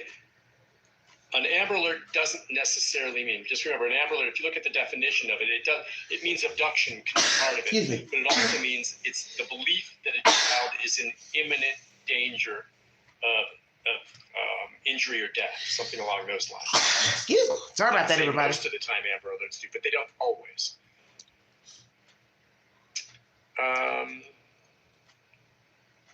There's no evidence that he did not walk out of the house, okay? Exactly. We don't know nothing. I don't know. Anything, rather. You can tell the people that are mad, get out of here. Right. Everybody's angry. Let's see. I would love the evidence. Look, everyone that wants to be criminal, I would love it. I want that to be the case. I mean, I want evidence to show up. The detective said it's a criminal case for some post last night. So I'm not saying anyone's lying. You know, maybe someone said it, okay? But all I know is the people who are at the very top say it's an investigation. They haven't ruled out possibility of a criminal act. But until they have some evidence to indicate it's a criminal act, they're just going to call it an She may have just said that to make people think her child left still. I'll tell him he left with a flashlight. The flashlight's missing. Doesn't mean it's true. Could have thrown the fucking flashlight in the garbage. Been cleared. As far as I know, and this was an interview I did with the sheriff early on, but I think it applies today. He says no one has been cleared per se. I know early on some of the family members said, oh, we've all been cleared. He just says, look, there's no evidence that any of them did anything wrong, but we're not saying anyone's cleared yet. There could be evidence that surfaces that points to someone, and we're not going to clear them until we know for sure, what's out there. So I don't believe anyone has been cleared, but that doesn't mean that they're suspects. It just means, no, we're not going to say, oh, beyond a shadow of a doubt. Right, that they're cleared. Say, yeah. There's no evidence. And that's telling as well. But we're not going to clear them. That's kind of what they're saying. Well, let's talk about that, because that's probably one thing that's probably the truth. No parent has been cleared. That's all 3 parents. Why not? Because we've seen cases where they will say, we've cleared her, we've cleared him, we've cleared the milkman, the cable guy. See where I'm going? We've vetted this one, that one. But we also have seen that done and the person was a suspect, as we've seen with a lot of cold cases. Hey, we talked to Pookie, we talked to Ray Ray, we talked to Bubba, and then we later find out 30, 40 years later, you've gone back to try to get DNA and DNA matches. Just talked about a case like that just recently, a cold case. Oh yeah, we questioned him. We let him go. We didn't have anything. All along, DNA's just been past couple of years sitting in a database through COVID on a crime you committed. That's what I'm saying. How you start ain't how you finish. I can ask you questions. I can think you're guilty. I can think you know something. I can think you're lying, but I gotta have proof. I got to have proof. I may even have circumstantial evidence you look guilty. You sound guilty, but I have to have proof. Because like they say, you got to do this right one time. You don't want to go in half-baked. As for everything you heard pertaining to Sebastian Rogers, it comes from the mother, as Coffin Daffer said. It's a version.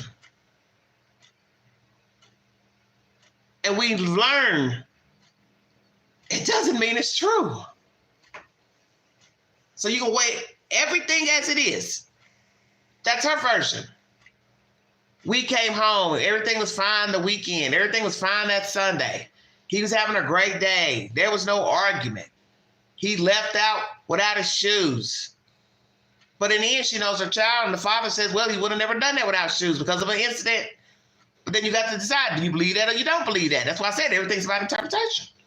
And then it's not to say that a child wouldn't go out, because one day he became brave and said, I'll run out without my shoes. If you're forced out, you will run out without your shoes. So you have to weigh everything as it stands, which we don't got nothing to verify either or. Just her version and what the father says about the child and the incident with the ants. So you have to decide what you believe, but you don't know because you're not there. I say start with the obvious, which is the steakhouse.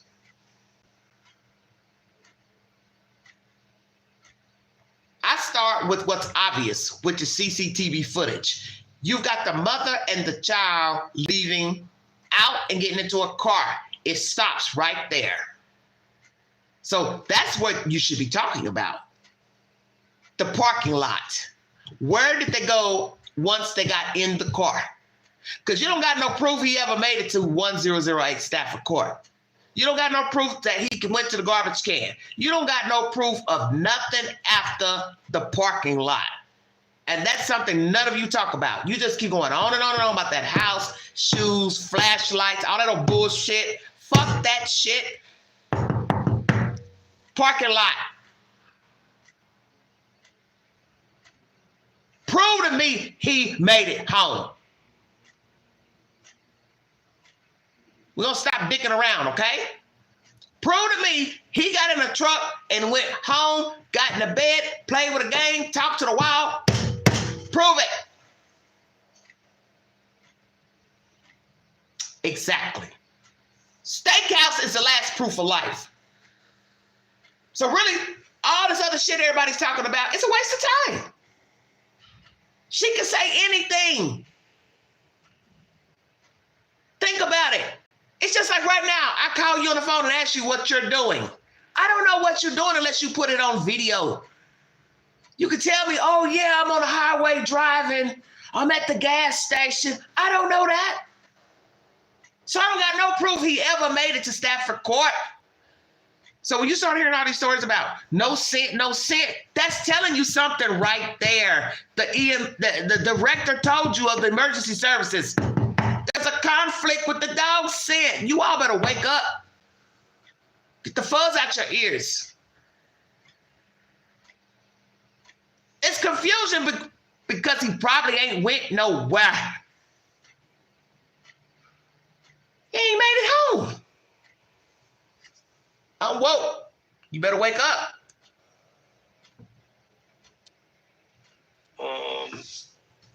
So frustrating that kids disappear. I agree. Let's see.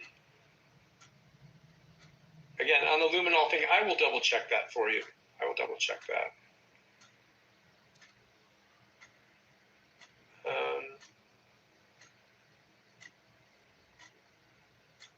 What do I mean?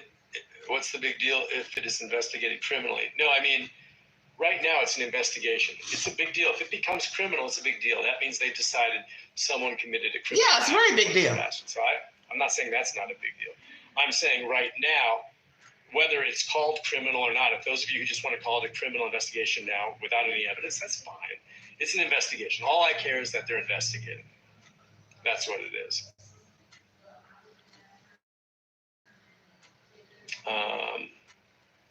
See, so what is the correct last seen date? And that has changed a few times.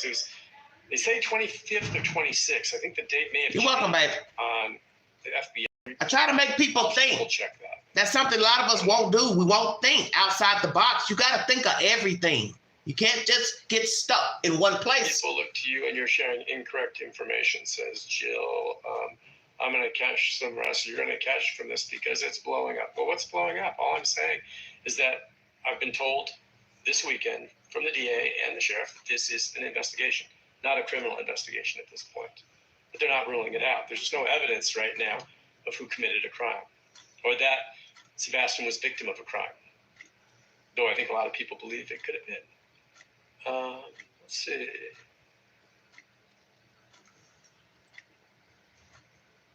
Well, what's the information Craddock has? Because all this arguing back and forth, what's the point? Dog the bounty hunter, someone says, I wasn't putting it down. If he has a bounty, I just don't know how much it is.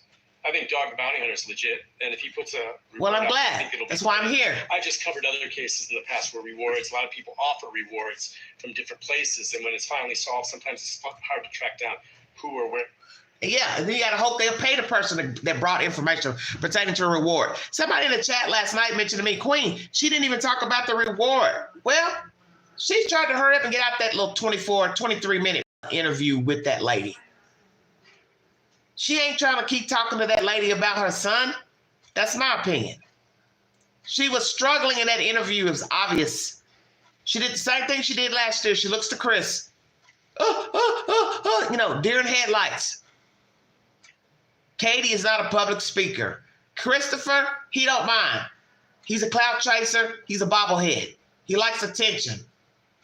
He could talk to the wall and talk and hope the wall talk back. That's Christopher. We all know this. He likes attention. Katie ain't like that. But she was struggling. She was struggling in that interview because her MO is typical. She's predictable. Let me say that. Predictable. Why are you looking at Christopher while the lady's asking you questions? For what? What are you looking at him for? Captain Saberho. Christopher to the rescue. And he's definitely not somebody I want to see flying in the sky with a fucking cape. But it is what it is. Christopher comes in. She was drowning in that interview.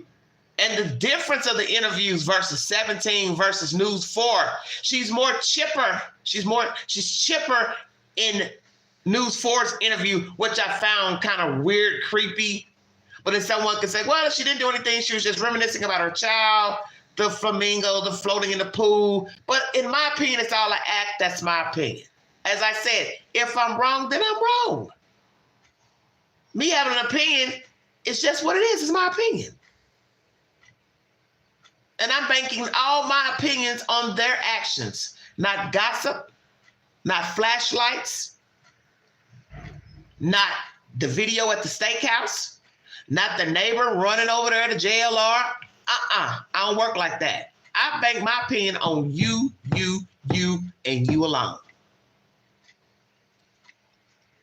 Because in the real world where I live, ain't no CCTV footage. I'm banking on you, how you talk to me, how you treat me, how you talk to me. The real world. I don't know where the fuck everybody else live.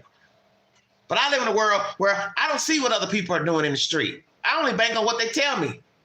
Oh, hey, what you doing? Oh, nothing. Oh, where'd you go last night? Oh, I went to sleep. Oh, I went to Toledo, Ohio. Well, how can I prove it or disprove it? That's my point. Everything's a version. Every time you talk to somebody, it's a version, unless you can prove otherwise. That he or she is lying to you. What you do today? Oh, I woke up at 10 o'clock. I went to Starbucks. I went to the gym. I went to the mall. What you gonna tell them? Prove it? That's my point. All you're worth is your word. You ain't worth your word. You ain't worth shit. This is why I tell you, that's all we are worth is our word. True crime is the same. You got to prove it or disprove it. So we don't know what the fuck happened after the steakhouse. That's why nothing adds up. Because you ain't got nothing after that. But everything was fine. I heard a thud. Cut it out in there. Go to bed. That's all you got. You don't even know if he ever made it home. Everything else is rehearsed. And when you look at the stats, 500 children murdered by their parents, roughly 500. Why is this case any different?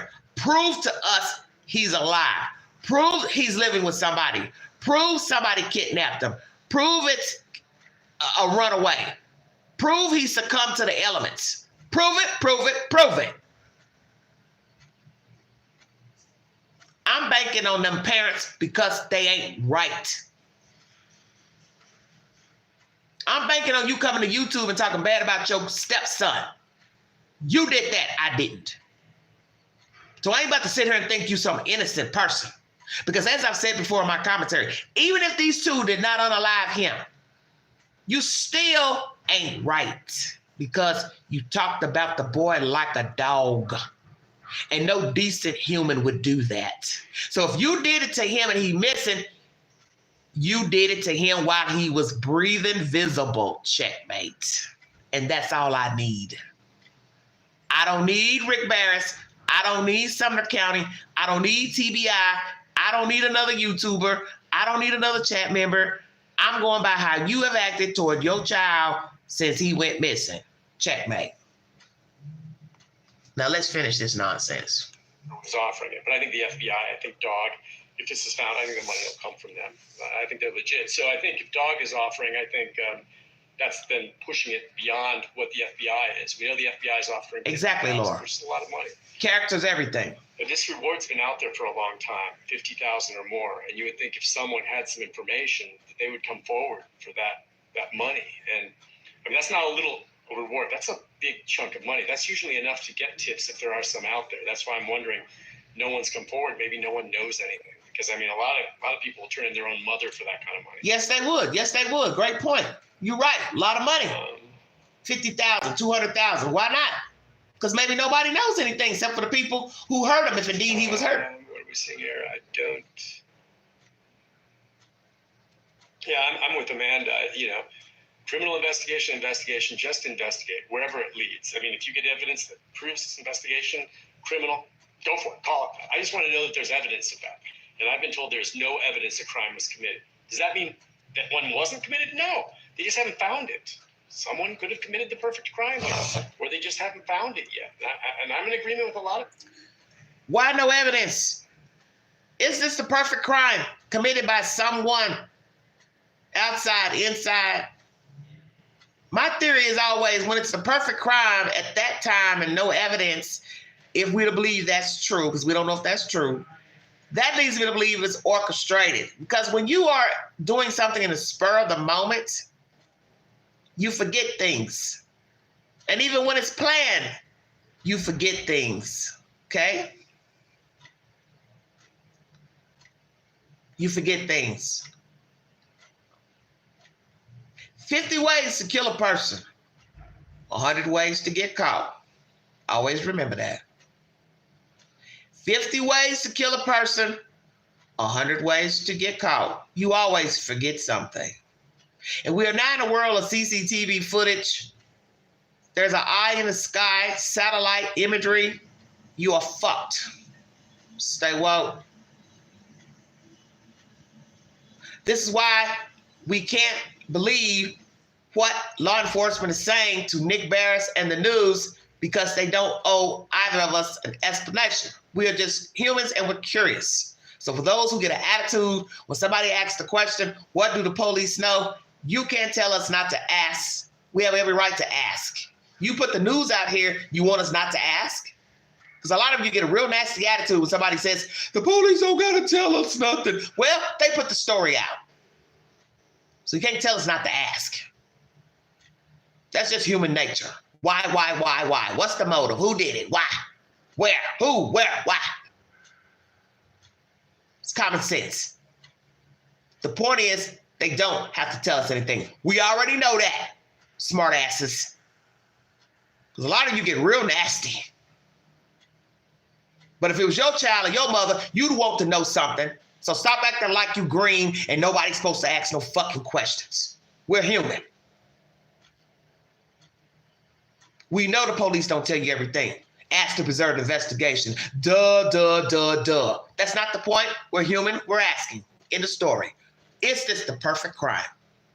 Did the parents get away with murder? Is the child alive? If the child's alive, where is he?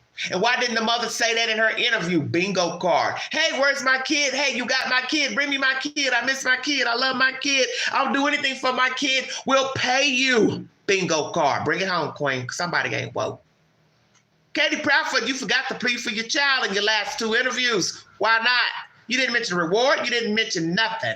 You didn't plead for your kid. You didn't ask if he was warm, if he need a blankie, a teddy bear. You didn't tell the person who got your kid what he likes to do, what he needs. Ding, ding, ding, ding, ding.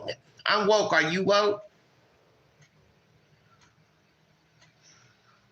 Somebody got your child. Why you ain't talking to the kidnapper? That's Silence of the Lambs 101. Come on, bring it home, Queen. Let's go back 30-something years. What did the mother do in the Silence of the Lambs when her daughter was kidnapped? She talked to the perpetrator.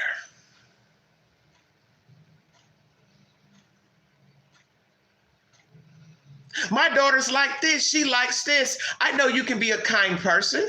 I know you can be a good person. Just give her back to us. We'll do anything.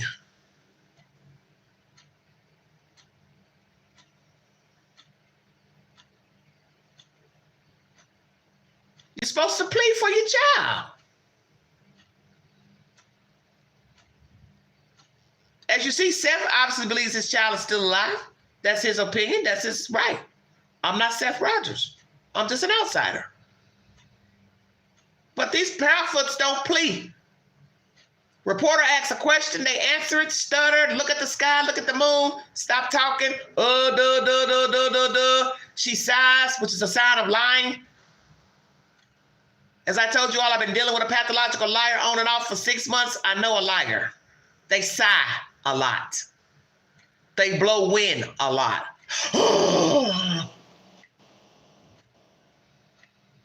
What are you blowing for?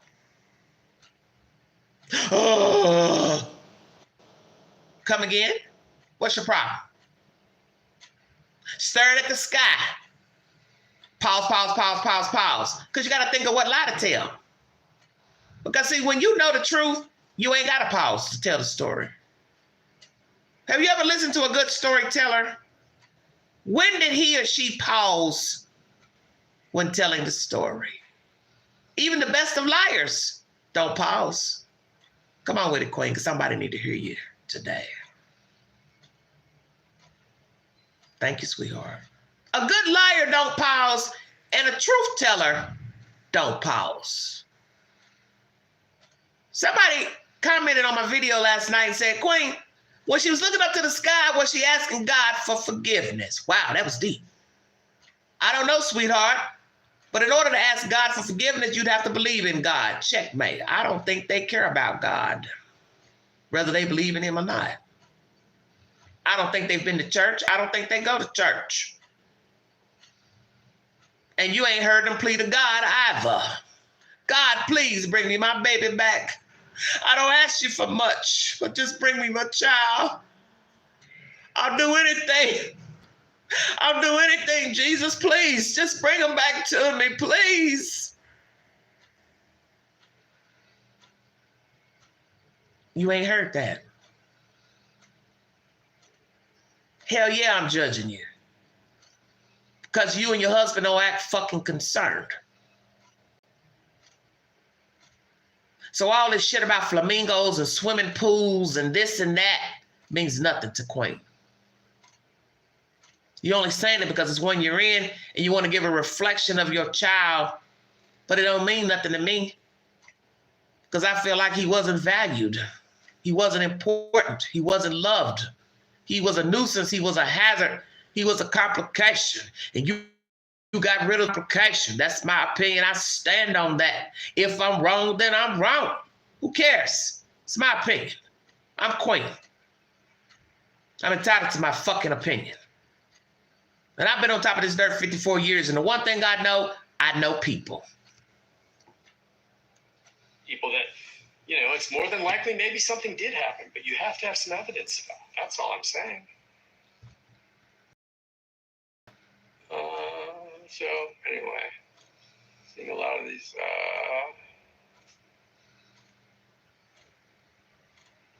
what else?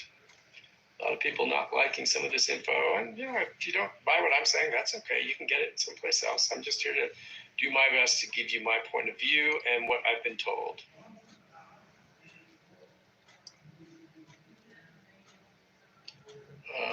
Let's see. Yeah, Cindy is saying, you lying person. You said that it was a criminal investigation not even 6 months ago. If that's the case, if it was in a context, depending on who told us, then it's changed. Maybe there was evidence at that point that did not pan out, and it is now something where it's just called an investigation. So. Well, did he get it from police or he said it on his own? I mean, I never said that there was a suspect or someone like this that they had in mind. If they're calling it criminal, that would have meant that they found something that indicated evidence, something physical, some blood, an eyewitness, something on a video somewhere that told them, yes, look, there's someone dragging him into a car. We don't know who it is, but that's evidence that he was taken. Y'all be nice. He was kidnapped. I don't know of anything like that. So perhaps at one point they thought it was, and they've changed it. So, you know, I'm sorry. So many people are dead set that this is criminal. You just have to have evidence of it. And I've been told this weekend, so if the story's changed, I've been told this weekend that from both the DA and the sheriff and other sources that it is simply an investigation and they're ruling nothing out. That's all I can tell you as we sit here right now. That's all.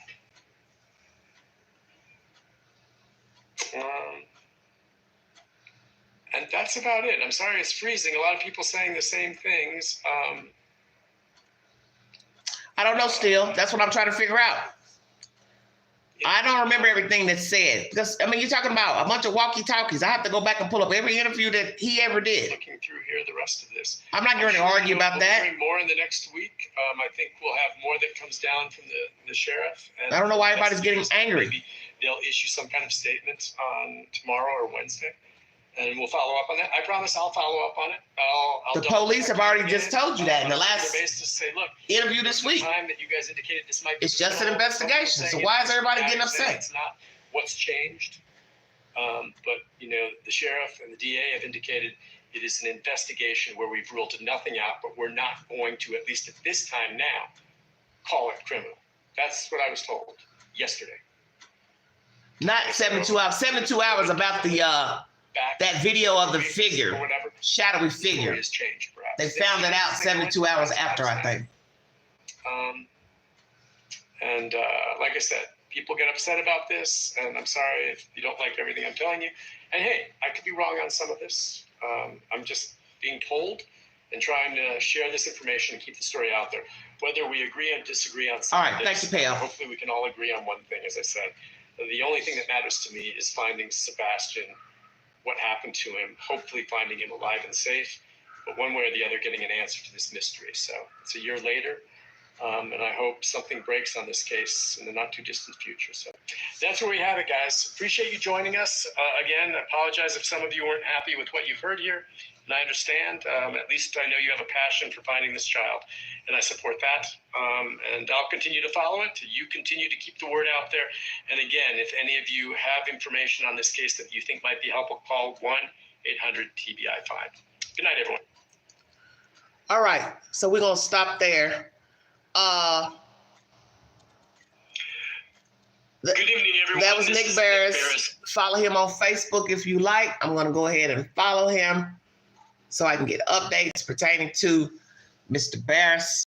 Any information he brings. Naturally, he talks about other breaking news and crime, so you feel free to follow him. This was not a news broadcast, but his own personal his own personal Facebook, excuse me. What I need to ask, I got 65 people viewing. I was going to come back with another live because a lot of you did not watch the live stream from last night. A lot of you didn't participate in the live after some of you wanted me to go live. So I need to know before I check out of here, do you want me to continue my next conversation during this live or to come back and start a new live? Yes, if you want me to continue with what I was going to talk about or what I've already talked about last night, or start a new live. Put a 1 if you want me to continue. Put a 2 if you want me to come back. Because I'd like to talk to you about Mr. Gene Hackman and the death of he and his wife. So I need to know, you want me to come back, Pale Rider? 1 to continue, 2 to come back. Tacos. Which is it, Pale? Y'all ain't. Brooke says 1. Stay on. Stay on. Oh, Pale. Pale, you must got something to do. I got 3 stay on. 1, 2, 3, 4. 1, 2, 3 says stay on. Jill says come back. 4 says stay on. I don't know what happened because I was looking for you until 1 in the morning. Girl, I came on. Well, let's go into the belly of the beast. We're going to go ahead and continue. It's going to be a long-winded live. Facebook Live. Y'all just come on back. Y'all just come on back when and finish it. We're going to make it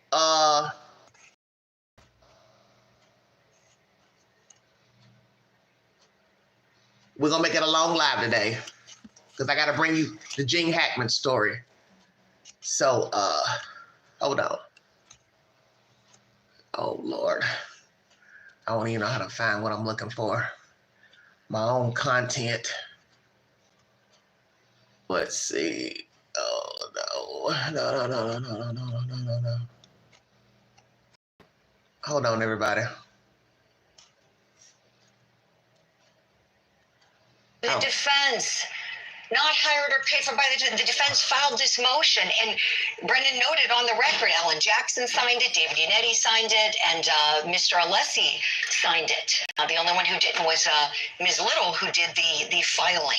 And so not only were representations made verbally, but also we have this in print as well. Let's take a listen to a clip where Matt Johnson approached Karen Reed after court yesterday in her reaction to his question. Hold on. Are you worried that your defense will be removed? Okay. Hold on.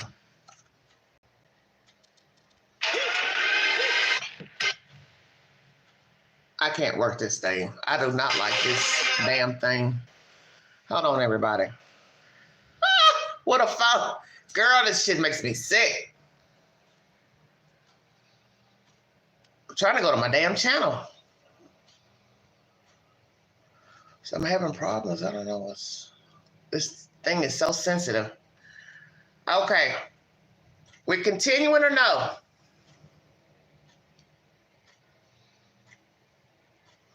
What are we doing? Are we continuing or not before I close out? Yvonne says yes. We're almost 2 hours into this live stream. Feel free to go back to check out the content pertaining to Nick BERES. Somebody put this in the chat last night, wanted me to watch it. I'm not here to argue about what Nick BERES said 12 months ago, 11 months ago. I don't have that kind of time. We're going to watch a part of my video from last night, and we're going to talk about this now that I have more viewers, because this is what I was trying to put to print last night, so now you can hear it once again. We're going to talk about the relationship of the Proudfoots. We've talked about everything else pertaining to this kid investigation, but what we have not talked about are these two, how they came together, how the universe brought two dirty birds together, if indeed you believe they unalived this child, okay? We're going to talk about how they met. We're going to talk about, are they intimate? Yes, this is a juicy live, part 2. We're recapping Angela's last night's live. So let me give you a warning. There will be no discussion about Sebastian. If you cannot, I will end the live, because last night people had a problem. And I get it. You don't know how to talk about them without talking about Sebastian. But this content is not about him. It's about these two people, how they came to know each other. And the point I'm trying to make is that they were going to have problems whether they ever met each other. Let me make that clear. If there was no Sebastian, these two would have problems in the world, in the universe. That's my point. So this content is about the Proudfoots, Mary Sunshine and Chris Croft. Thank you for the person who put that in the chat. That's their aliases, Chris Croft and Mary Sunshine. Will they stay together, have children, no children? Who's having an affair? Christopher Proudfoot, what are those sores on your mouth? We're going deep in the belly of the beast. You don't like it? Do what you got to do, bruh. I'm Queen. Let's get this party started.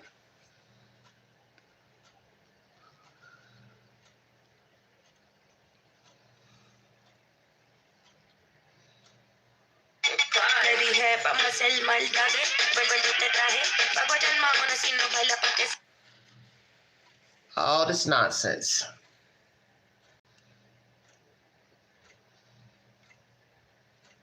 Entangle ourselves in shit we know don't mean us no good. I own my shit. I tell people that all the time. One thing about myself, now I got to figure out how to, my own video, I know how I can stop it, because I don't know how to do it. There we go. Perspective from California came up on the panel.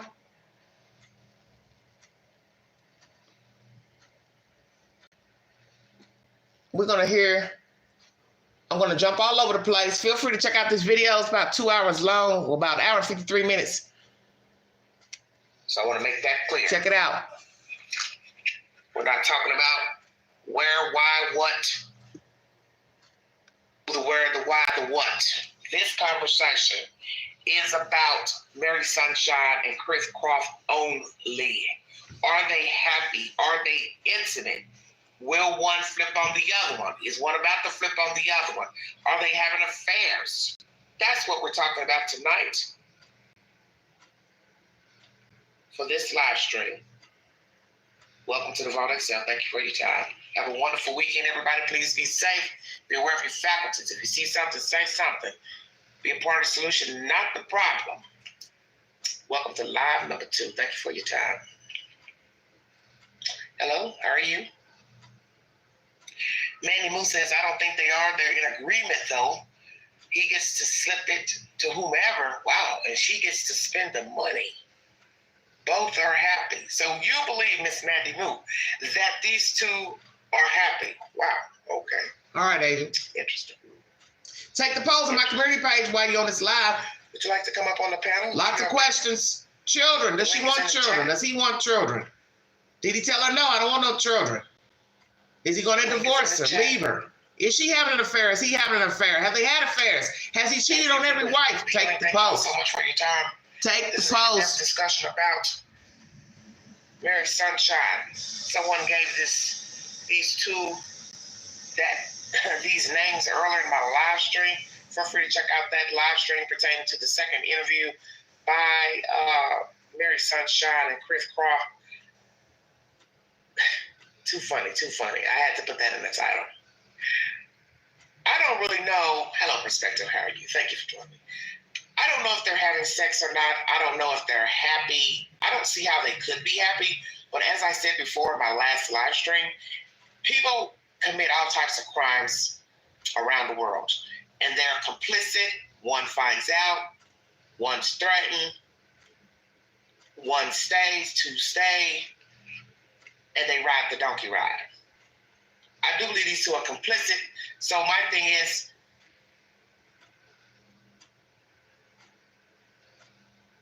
perhaps they were happy with the result, if I believe the latter, but intimately, together-wise, marriage-wise, I don't know. I'm on the fence. I'm on the fence. See, my spirit says, naturally, how can you be happy if you've done a horrible crime? But naturally, you didn't have any remorse if if it's planned. So I can't really say because I'm not, I'm not there. I just don't see how they could be happy. That's my point. I don't see how they could be happy. I really don't. I really don't.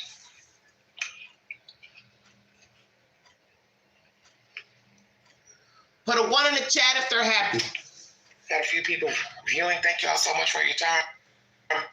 This is an in-depth. Put a 1 in the chat if they're happy.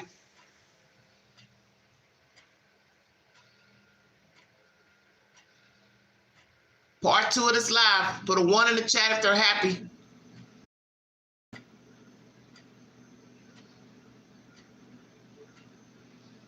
Don't know still. I asked that question as well. Take the polls on my community page. There are lots of questions to ask. This is a recap of last night. Put a 1 in the chat if they are happy. Number 1. They are happy. Number 1. Put a 1 in the chat. Put a 2 in the chat. They ain't happy. 2 in the chat. They ain't happy.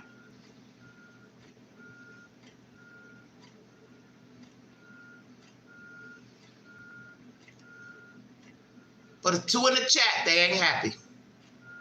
70 people viewing. Come on, you all. Stop playing.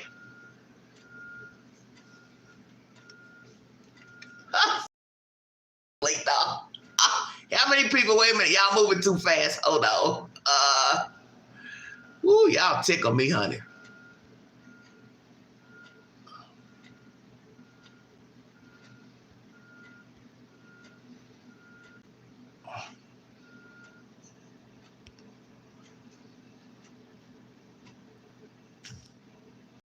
Hold on.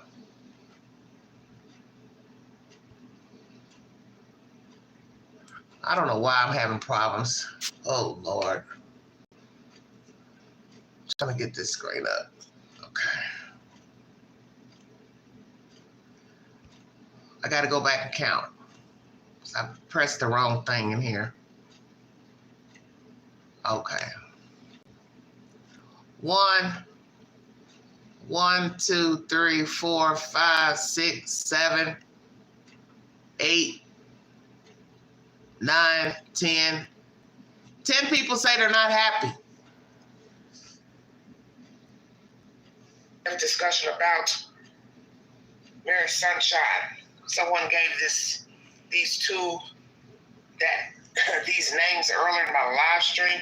Feel free to check out that live stream pertaining to the second interview by Mary Sunshine and Chris Croft. Too funny, too funny. I had to put that in the title. I don't really know. Hello, Perspective. How are you? Thank you for joining. I don't know if they're having sex or not. I don't know if they're happy. I don't see how they could be happy. But as I said before, perhaps they were happy with the result. Are they having sex? Put a 1 in the chat if you believe they're having sexual relations. Number 1.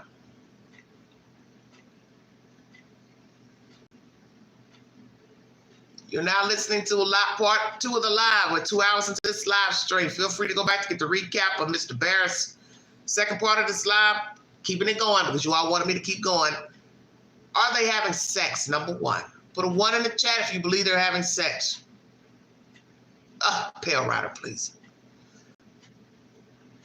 Put a 1 in the chat. The reporter's legs. What? Agent 99, please. Well, she's a pretty lady. She's a woman. He's a man. She's no Katie Proudfoot, and Katie Proudfoot ain't her. Ding, ding, ding.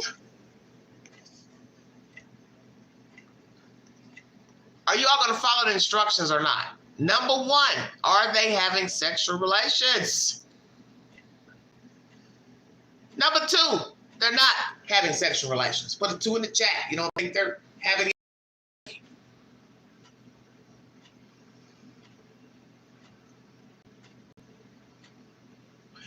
Let's read the polls, because I see you all are having difficulty. Damn. Y'all having difficulties.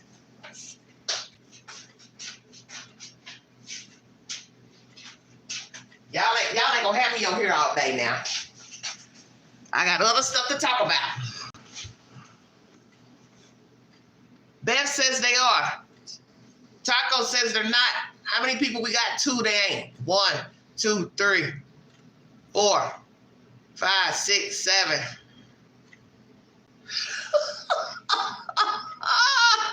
Y'all crazy. They ain't doing nothing. Who they doing it with then? Y'all, who they doing it with? Who are they doing it with? Oh, Jesus, I can't. Please check out WSMV News 4 for the whole interview of Christopher Proudfoot and his wife, Katie. We're going to go to my community page and take the post. Because I think some of you all are having difficulties during this live. For some crazy reason.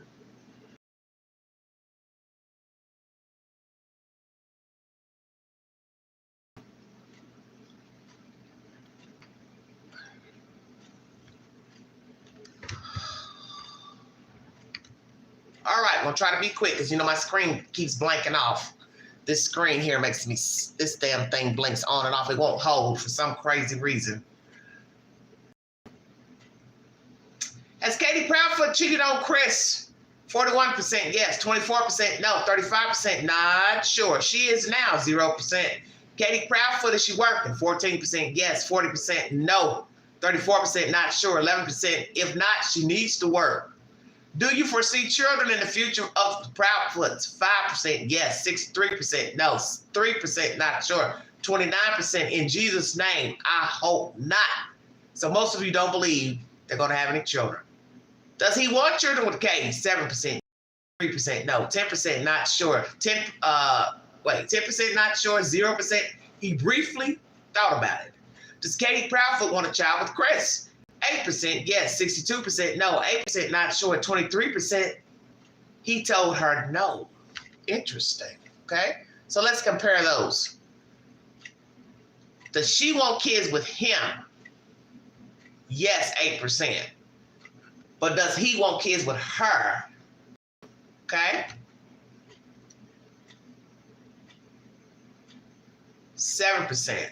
So it's neck to neck. 7% he wanted kids with her. 8% she wanted kids with him. 83% of you said he don't want no kids with her, and 62% of you all said,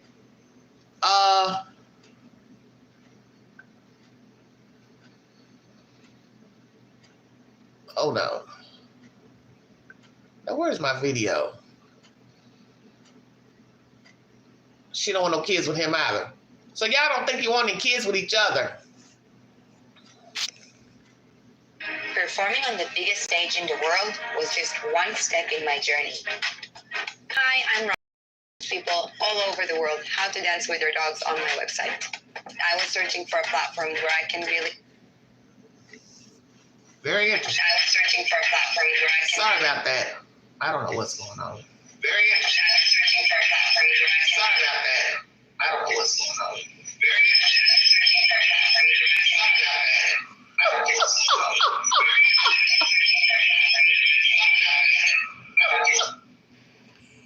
What's going on, Queen? Entangle ourselves in shit we know don't mean us no good. I own my shit. I tell people that all the time. We're gonna play a commenter's conversation. Hold on. People sit in the chat over the live stream is only a... You are basically right now. I can't get this live together. Like, she was like, hold on, everybody.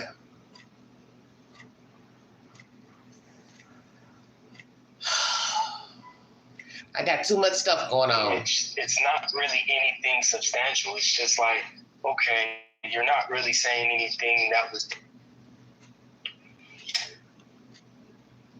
That's why I tell people, you can't just say bored much in the first one. I think they may have held hands in that Olivia Chronicles, her interview. But usually a person will console another person when they're crying. There's no consoling. There's no touching the shoulder. There's no hugging. They grasped hands at the end, right before she cut it off. That was it. And I find that strange you would wait until a 23-minute interview is over. Still waters, dear God. To touch hands. Yeah. Yeah, it's... I don't know, man. That was weird. Go ahead. Do you believe that Christopher Proudfoot is having an affair with another woman or women? You know, I can't say that. I think there's a disconnect in the relationship. I won't say that. You don't see him as the type out here sleeping with everybody? Oh, no. Does he look like that or yeah? Oh, for sure. Okay, but you don't, he look like it, but you don't think it. I don't think so. I won't say he. Well, tell me why. No, tell me why you don't think he would. I don't think he would. I think Perspective was having some problems with me. Is Katie Proudfoot cheated on Christopher? 56% is yes. 19% no. 23% not sure. 2% cheating now. Has he cheated on every wife, Christopher Proudfoot? 79% yes. 0% no. 15% not sure. 6% says more than likely. Wow.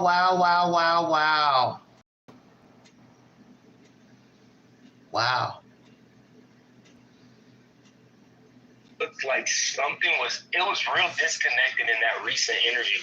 I don't know if they're not happy, but even if they had or haven't had nothing to do with Sebastian per se, I think that is like haunting them, so to speak. So like, let's just say they it's still gonna haunt them because they don't have their child. It's so many conflicting things to make it seem like they don't even care from the past. So it's just like, I think this is kind of like God's way of like punishing them and being like, okay, you're not going to ever get away from this. You're not going to sleep. You're not, you know, I'm a big thing on that interview was telling and it just told me, it was just like, wait a minute. This is really off in a lot of ways. Even if you don't look at nothing that they say, just the language of like what you said, the body language, he was looking at her and kind of like, she was like kind of grasping for straws, so to speak. And he was just, you know, So, yeah.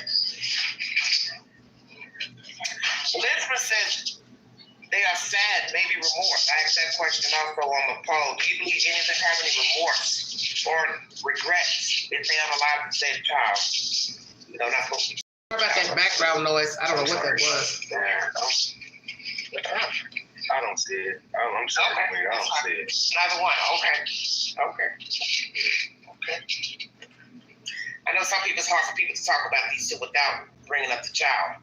Yeah, I'm sorry about that. Yeah, but That's okay. But see, the interview was telling. That's why I'm asking these questions, you see. That's why I tell people, you can't just take one part of the story and then try to put it on the back burner and act like it don't exist. There was no intimacy in the interview. right. There was no intimacy much in the first one. I think they may have held hands in the Olivia Chronicles, her interview. But usually a person will console another person when they're crying. Yeah. No consoling. There's no touching the shoulder. There's no hugging. They grasped hands at the end, right before she cut it off. Very good point. Who are her friends? And I find that surprising you would wait until a 23-minute interview is over to touch hands. Yeah. It's, I don't know, man. That was weird. Go ahead. Do you believe that Christopher Proudfoot is having an affair with another woman or women? You know what? I can't say that. I think there's a disconnect in the relationship. I won't say that. You don't see him as the type out here sleeping with his Oh no. Does he look like that or yeah? Oh, for sure. Okay, but you don't. He look like it, but you don't think it. I don't think so. I won't say. What tell me why? No. Tell me why you don't think he would. Tacos. Y'all crazy. I think being on, how we're in this, how do I say? Put a 1 in the chat. Christopher Proudfoot is currently having an affair. Put a 1 in the chat.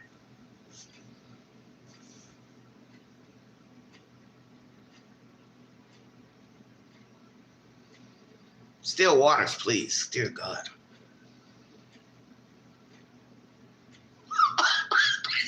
Tacos. You all are killing me, please. Where were you all last night when I was doing the damn live? Put a 1 in the chat. He is currently having an affair. Affairs. 1, 2, 3, 4, 5. I got 5. I got 5 on it. 6.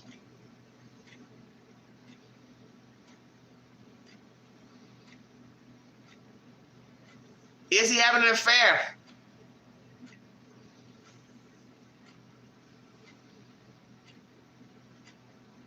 7.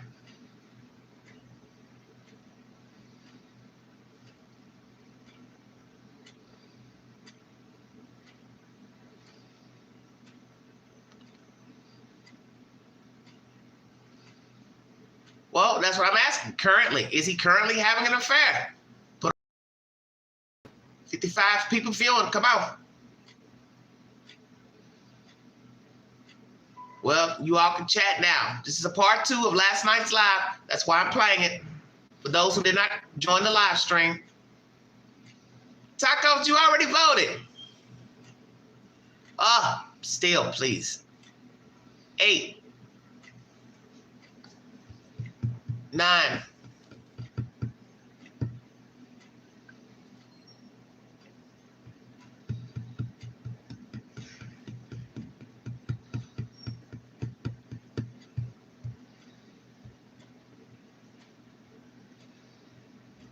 'Christopher Proudfoot, what was on your mouth? People were noticing cold sores during the interview. Did you catch a cold? The weather's been kind of warm here in Tennessee. What's going on with your mouth, sir? Do you have something else going on with your lips? Have you been putting your mouth somewhere where it doesn't belong? Meaning not on Katie Proudfoot. Stay woke, everybody. like everything is on the internet, right? And then I think it would be hard for him to do that and not be seen, and then also not it being shown on the internet. So that's why I'm kind of in between. So you're saying because he's on the internet and everybody knows who they are, he wouldn't risk having an affair. That's what you're saying? Well, that's what somebody said, Tacos. I don't think it. No, I'm just asking. That's what I feel. Like, I don't think. I'm not saying. Tell me why you feel that though. Tell me, after all you've seen, his behavior, it's very cocky. He strikes me as somebody that would care about what people thought and being caught with another woman. No, you put it that way. No, not at all. Not at all. But I think that would kind of bring in more stuff towards him. Yeah, and I think, I mean, you bring up a good point. You bring up a valid point of. Yeah, because think about this. If you don't care about, let's just say they did what they did. Would that strike you as somebody that would care about getting caught with another woman? No, not at all. Not at all. No. But I mean, like all this is, like looking at it from my perspective. That's funny. I don't think Laura. To do it, but you trying to put morals in the story? No. You can't do that.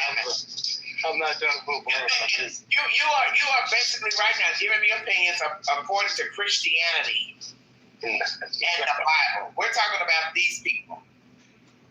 Yeah. Well, you don't know that. Well, I know one thing. I know what I've seen, and it ain't good. No, for sure. No, I'm not trying to put that. I'm not even trying to say that, because if you ask me, it's just my opinion. You ask me, what do I think? That's what I'm asking you. No, I'm saying, aside from the affair, I'm saying in its entirety, do I think that they had something to do with it? In my personal opinion, it would be, it's kind of hard, the evidence, not even the evidence, just that's why I told you interviews we weren't going to talk about this and the kid. We weren't going to talk about the kid or none of that. You understand what I'm saying? I don't want to mix the two in the subject about the child and then what they do and don't do personally. That's really whatever happened with the child is past tense, in my opinion. Right. So we're just basing this on my the soul live stream is only about them. I don't want to put Sebastian in the conversation.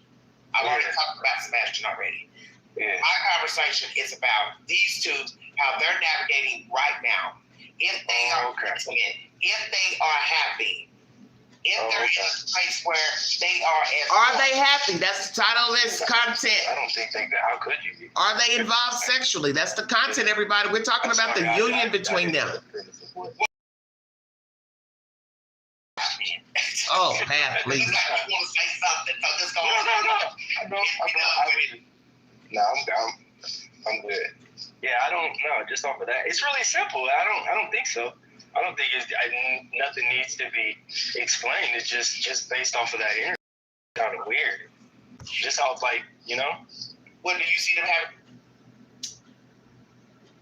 Has Chris Proudfoot had affairs while married to Katie? 32 people voted. 78% of you believe he has. 22% of you are not sure.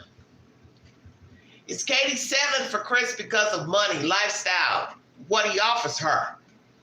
79%. Wow. Says yes. 12% no. 9% say they're not sure. Are the Proudfoots attracted to one another? 17% yes. 67% no. 17% not sure. Proudfoots held hands only at the end of their news interview. Why? Proudfoots are disconnected, says a chat member. Proudfoot's body language was off during the news interview. No intimacy. Once again, are they intimate? 8% yes, 31% no, 38% sometimes, rarely, 20% not sure. Okay? Wow. Take the post. Be heard. Having children together? No. Simple as now. Do you think she wants a child by him?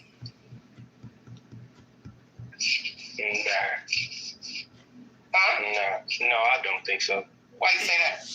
I mean, him being cocky, you know, not trying to go, just who his demeanor.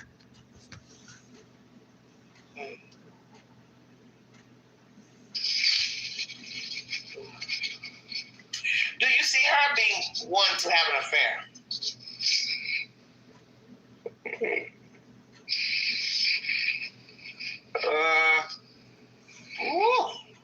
I see. It's not tough. I'm trying not to bring too much of the past, like you said, and I'm trying to just kind of look at it. Yeah, that's what I'm saying. So you find it hard for you to talk, but you find it hard to talk about them without talking about Sebastian? No, I'm not talking about him per se. I'm just talking about their actions from other interviews. It has nothing to do with Sebastian. Okay. I'm just saying. Just based off of like for instance, based off of like, I don't even say his name, but you know, Chris, you know how he was acting since from then to now. I mean, bro doesn't seem like he's screwed on too tight. He seems like he's very ego driven. Like his, I mean, in terms of like, I don't think he can keep his cool. I really don't. The lid is about to pop. Is that what you're trying to say? It's about to pop. I've heard how he's talked to other people, and we're not blind or naive to the fact of how he's talked to certain people in his interviews.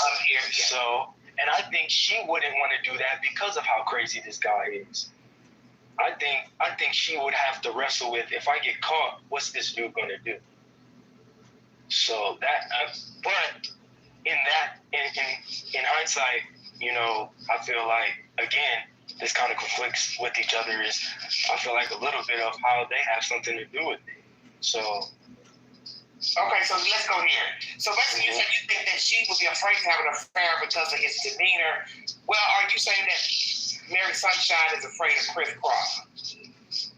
Yeah, I think so. I think it'd be hard not to. Okay. It'd be hard not to with that kind of. I mean, think about it. But what if she is a cold calculating person, as some people have said in the chat over the past year, that they don't think she's that submissive? So you're basically saying she's also submissive too. And that's the thing. So I think, well, look at it from this way. I think it's an act of her trying to be all innocent about things. I think it's a real act. But again, see, I'm not trying to be like it's mumbo jumbo, like everything that I'm saying is like, because I'm all over the place. Because I'm trying to keep up perspective.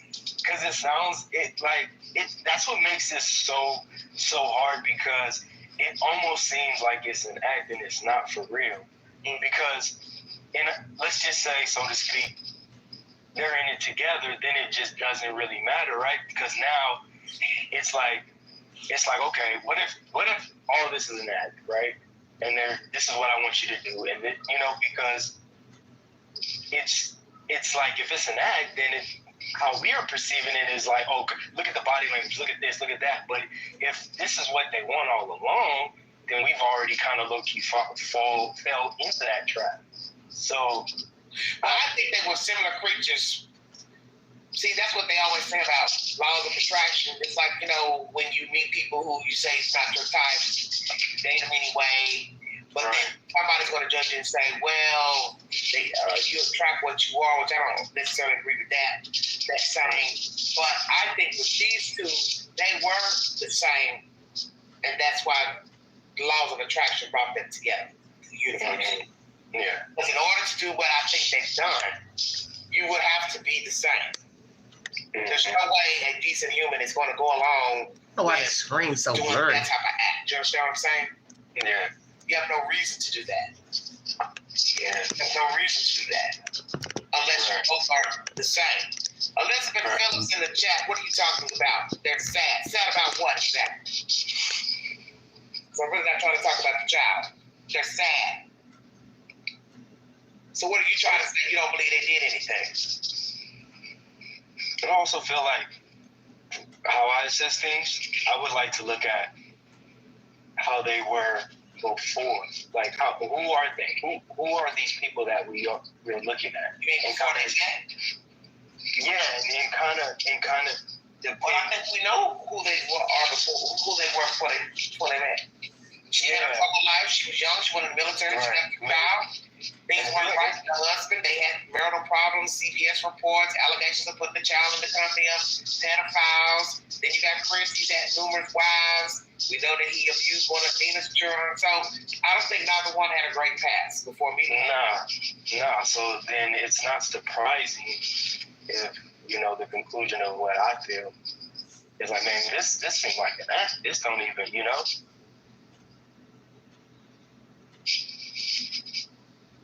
And then, yeah, I'm gonna keep it there. It's kind of hard not to. I'm trying to tiptoe because I don't want to bring. I don't want to bring. It's just I don't know, man. It's very, very. Well, you ain't gonna be able to talk if. I want you to quit talking around the subject and just gonna take perspective. Damn. No, I'm just trying to be respectful of, obviously. That's what I'm saying. This is the point that I've always made with people about content. Mm-hmm. Why I stopped talking about him. I totally agree. Because nobody can stay on topic. It goes left very quickly. Yeah. Because you have people messy and meddlesome into crime, you can't stay on topic. You understand what I'm saying? Because everybody's wanting 5 minutes of attention, which shows me a lot of people are not in it for the right reason. Because when you look at the case itself, you really don't have anything to go on except for them talking to the public and other people intervening. That's all this case and a lot of these true crime cases are about. If you dissect it properly, chop it up, put it in little boxes. You had nothing about this kid from law enforcement. You see where I'm going? Yeah, so everything about him has been what the parents did for a year and what they didn't do. And other people jumping in that's on social media. You chop all that shit up and divide it up, it's nothing. Yeah. There's nothing concrete about the case. Yeah. It's kind of everywhere too. It's just like, and then now. But here's what you're talking about. We're talking about the PROUDFOOTS.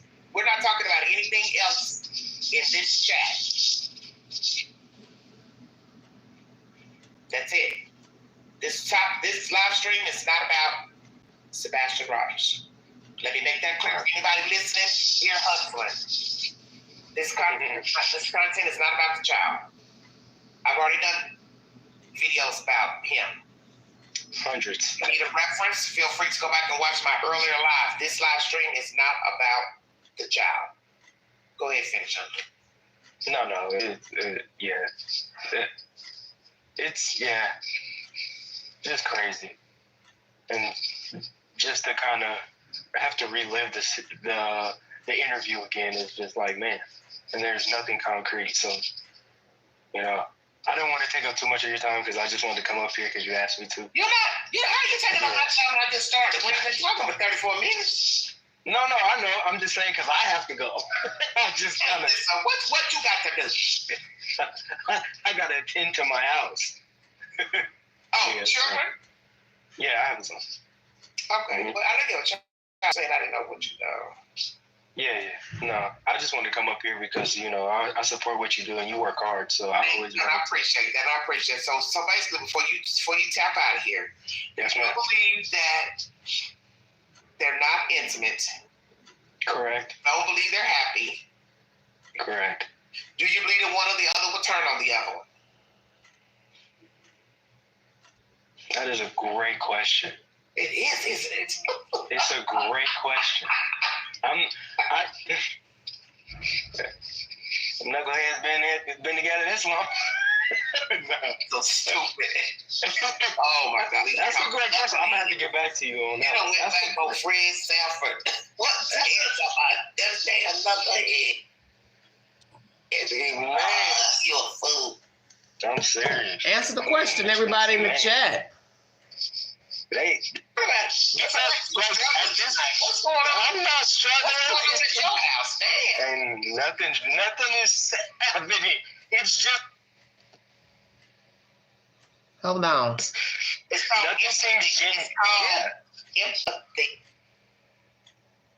I can't even stop For the sure. damn video. I had two cold people who were eerily similar. The universe brought them together, so it wasn't hard. Will one or the other turn? Who will be the first to turn? Take the poll on my community page, everybody. Will Christopher turn on her, or will she turn on him? Will it have to be something life-altering, such as the investigation pertaining to the child, an implication of one or more, that one would turn on the other one? Put a 1 in the chat if you believe they would implicate the other one. If indeed this becomes a criminal investigation and or they're arrested, would they turn on each other? Take the poll. Put a 1 in the chat if you believe they would turn on each other. Then we can go from there. Okay, everybody? For them to do what I think they've done. No, for real. Because they come from it, so it's just That's like, you know. Yeah. And it's not surprising. That's what I'm saying. It's not really, like, you know. Why do you think a lot of people argue with other people? Yeah. And sometimes, you know, them low vibrational people attract them low vibrational people. So. Low vibration, I be damn. That's saying. Low vibration. You know how. Do you believe they'll stay together? Yeah, that's another great question. I think that all depends on what happens. That's why it's kind of hard to. So let's say there was an arrest. You feel like one would flip? Hell yeah. Oh, wow. Now that's the Hell first yeah. come out with a straight ass answer. Queen, stop it. Damn. It's a Hell guy yeah. get a straight ass out of this damn man. Hell yeah. Yeah. Okay. I mean, but see, you're the thing that's Just imagine the answer you just gave. So that means these two just gonna be together really ho-hum until something pops out. That's what I'm saying. That's why I'm kind of alluding to. That's why I say I don't really think that they're wanting to. I think that because of what's happened, they are. But you made it happen. If I believe what I believe, they made it happen. So what's the problem now? Because that's the whole point of what I said in my last slide. You have to own there will be ramifications for doing anything wrong or illegal. That's just the universe. That's just the way it is. It's in the scripture, whether you believe it or not. You can't think you're going to walk around here and do crazy shit and there won't be any ramifications. Right. But you see, that's a testament to we talking about cockiness. We talked about same backgrounds. Let's say she the same way. You just said it yourself. They're probably the same way.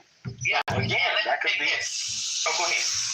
No, go for it. So imagine, like we said, if that happens, you also have to think to yourself, would one of them do it to the other one? Bingo card. Right. Checkmate. I feel weird. I'm getting bad vibrations by this person. I think they might flip on me. I'm going to have to handle them as well.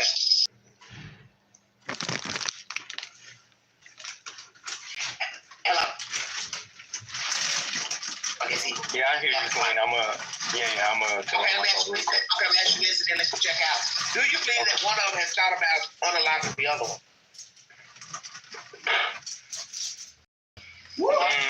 That's a damn good question. I said, do you think one of them has thought about unaliving the other one? No, I don't think so. Not right now. I don't think so. I didn't say right now. I said thought about it. Just in general. Doubt it? Man. Okay. Yeah. Well, I think you're trying to. Thank you for having me. Appreciate you. Yeah, okay. Come back later. I will. Okay, bye-bye. Okay, bye-bye. All right, everybody, that's Perspective from California. Thank you for joining me. I'm asking all pertinent questions pertaining to these people because the interview was telling once again, a year later, that something is off between the two. There's no intimacy. There's no comforting. But as we've learned with certain type of individuals in this type of situation, if it is indeed a crime, that how could it be? Because you've committed the ultimate sin. It is true. How could it be one love, number one, between the two? Why aren't you lovey-dovey in public? You're already acting anyway in front of the camera. So why not play it all the way out? Touch an arm, touch a kneecap, rub a shoulder, wipe away her tears. You couldn't even do that. So this is why I'm asking these questions during this live stream pertaining to the relationship of Mary Sunshine and Chris Cross. Are they happy? Are they intimate? Do they talk? Are they relating to one another? Do they spend time together? The Queen is asking pertinent questions because these questions may eventually be the downfall of the, which may lead us to the truth about what happened to the child.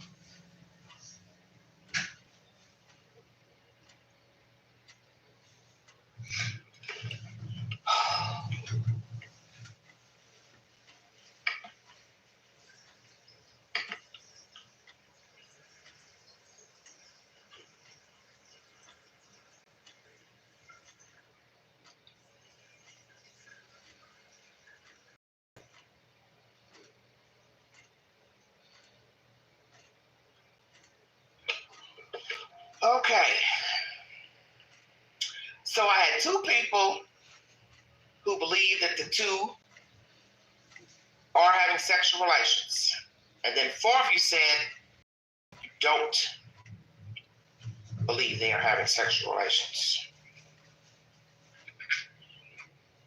So I guess I need not ask if they're happy then.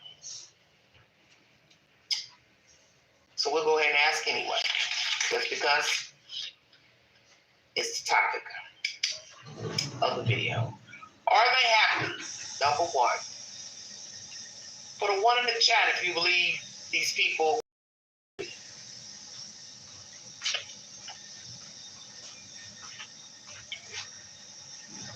Is this couple happy?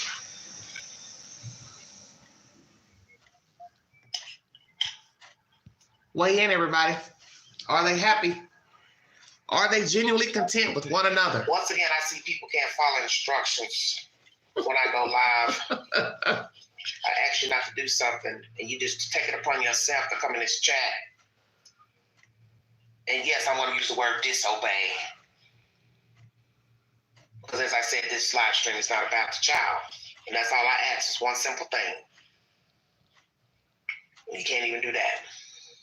This commentary is about the bio donor and her husband. It is not about Mr. Rogers, and it is not about the child. No, 8% not sure. Who are these people? Who are they? Okay.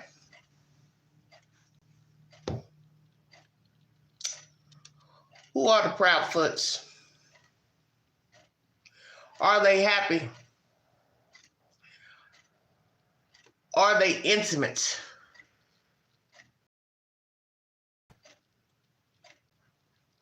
Who were they before they met one another? What you're going to learn in this live stream, it's an hour and 53 minutes long, is that they are evenly yoked. Okay? The universe brought them together for a reason, for a purpose, such as with the whales. They both had turbulent lifestyles, relationships with other people. Yet the universe brought them together and they conducted mischief with one another. And that's the point, okay? Mischief with one another. So that's my point I'm trying to make. That's why I didn't want to talk about the child. I want to talk about the parents because they're the reason for the season. They got together for some reason, okay? And I think they would be in the same predicament if they were with some other people, other persons. I think that's obvious. Oh, this screen keeps messing up. Sorry about that. I don't know what's going on. So I don't like using this device. I think they would still be in mischief. That's what I think. I won't get my other device. Hold on. I think they would have problems with other people. That's what I think.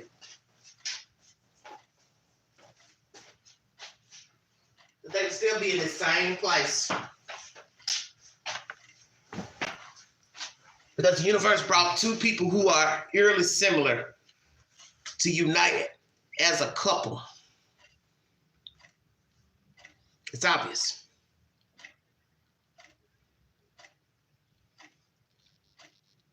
It is so obvious.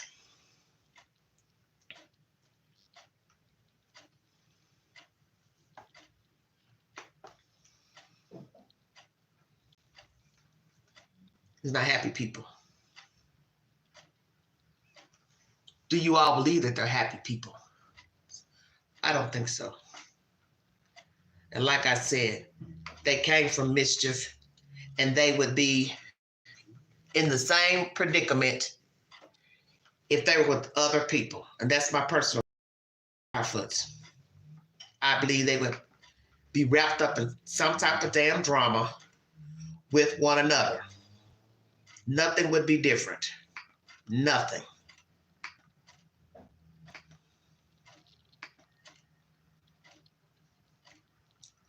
Hold on, everybody. I can't find what I'm looking for. Damn.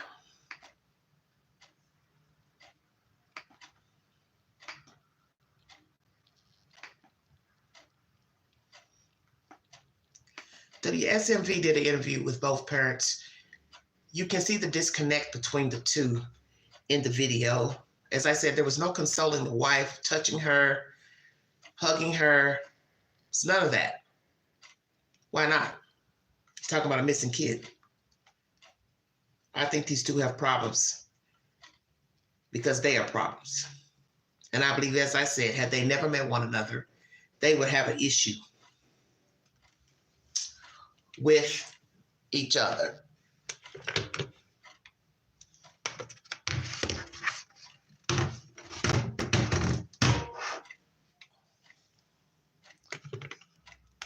Hold on, everybody.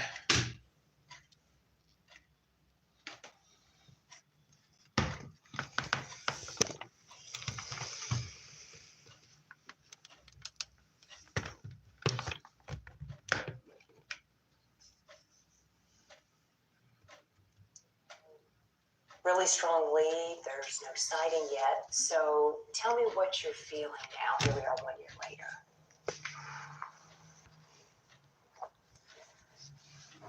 I struggle to put words to how it feels, honestly.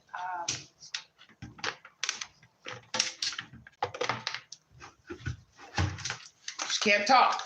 The amount of ups and downs, the amount of like actually real. And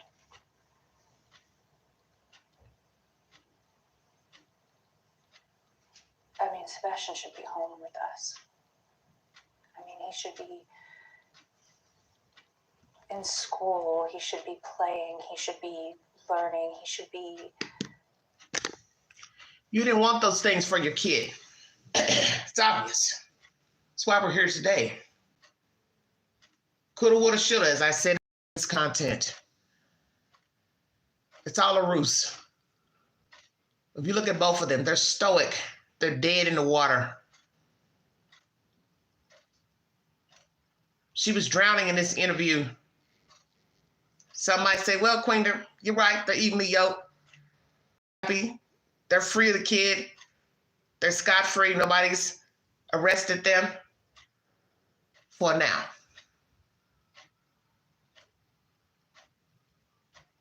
But I'm sure there is some trouble in paradise. Because it's what you don't know. It's the key to all of this. The not knowing. That these two are probably at odds, at each other's throat.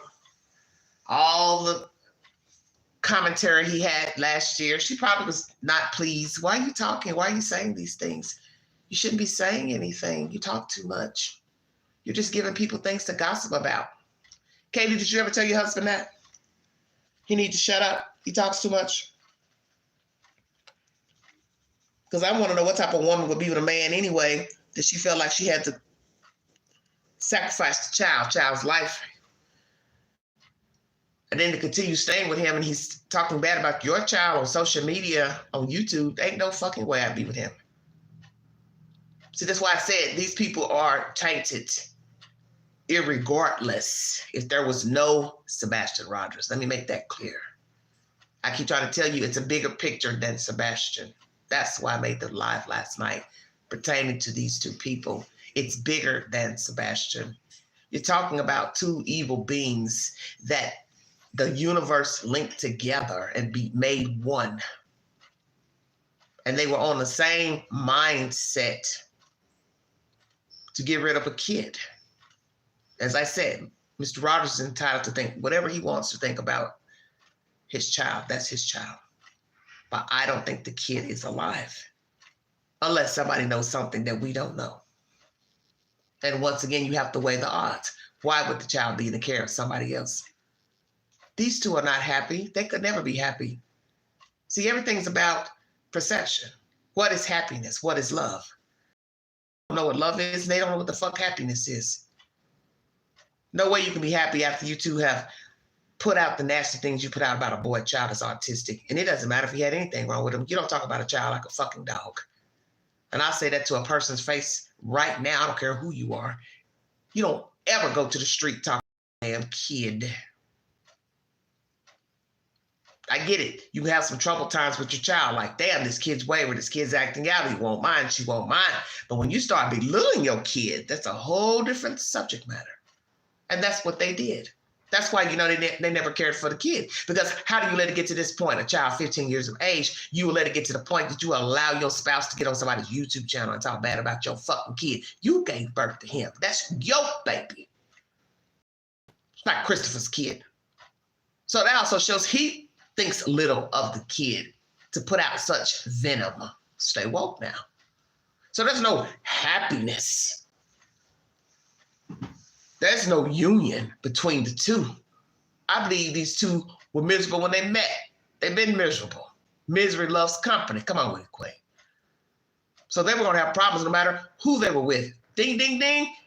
She's wife number 5. That should tell you something right there. Sebastian don't have anything to do with that. Are you paying attention? What does the kid have to do with all those marriages? Nothing. Did he tell her to get with this man? He didn't. It's a choice. She's looking for something. He's looking for something. He don't even like children. So what is he doing with women? He didn't even want faith. Didn't the mother tell you that in the interview? With her own private life? He didn't want a kid. He told her that, but Nina wanted a kid so bad. Wanted a kid so bad. With this thing right here, you take a damn good look. Wanted a kid with this bobblehead. For what reason? See, we all get distorted in our viewpoints about people and emotion. We got to wake up. We got to wake up and realize the person don't mean us no damn good. He never meant her no good. I'm not here to say she wasn't flawed. The other wives weren't flawed. You definitely know this fat face is flawed. The point I'm trying to make is he's been a problem, okay? And he's getting entangled with these women. God forbid they had children. He knew he didn't want to be with them in the first place with no fucking kid. That's why if you know you don't want children, you don't date a woman with kids. Same thing for a woman. You don't want to be somebody's mother, stepmother, then don't date a man with children. You got to know what you want. You got to know what you want. You got to seek out what you want. Because that is something to think about. Just like me, I'm late in life. Do I really want to be with a man that has small children? Even school-age children, teenagers? Hell no, for what? Where's it going to go? Nowhere. Because I'm not trying to be nobody's parent. I don't want to be. I don't want to be responsible at this age. Hell no. And that's what you have to tell yourself. You get involved with somebody, they have children, no matter the age, no matter your age. If that's not what you want, then you need to move along. Is she settling with this Teletubby because of what he can offer? He's got a good paying job? Possibly. Are they really happy together? Probably not. And even in their sick minds, if they believe they're happy together, it's fraudulent. Because you can't truly be happy knowing somebody don't like your kid. Come on with it, Queen. There's no such thing. We got a good relationship, but she don't like my kid. Well, you ain't got shit then.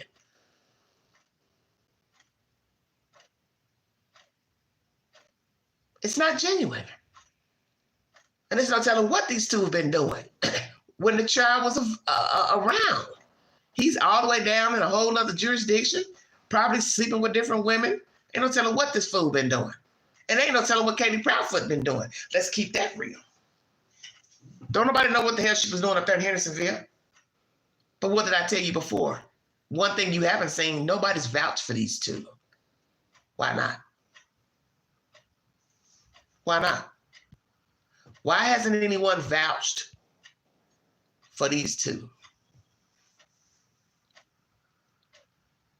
That's my friend, that's my sister, that's my homeboy. We went to school together, college together. You haven't heard anything. Not nobody from the military, old jobs, old neighborhoods, Hendersonville, nobody.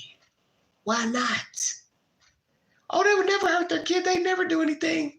They're a great couple. They're lovable. They're loving. They're caring. They're doting. I ain't heard nothing. Just a bunch of he said, she said on YouTube. I don't care nothing about none of that. Bring a fucking receipt to something.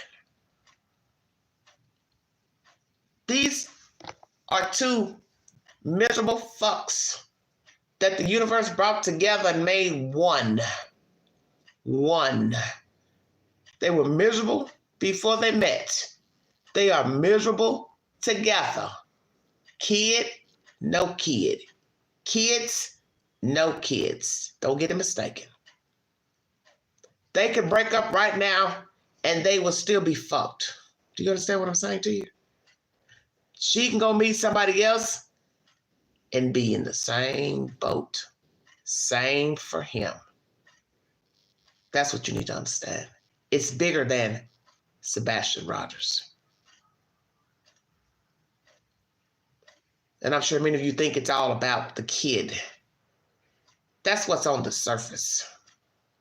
Sebastian. Go beneath the surface.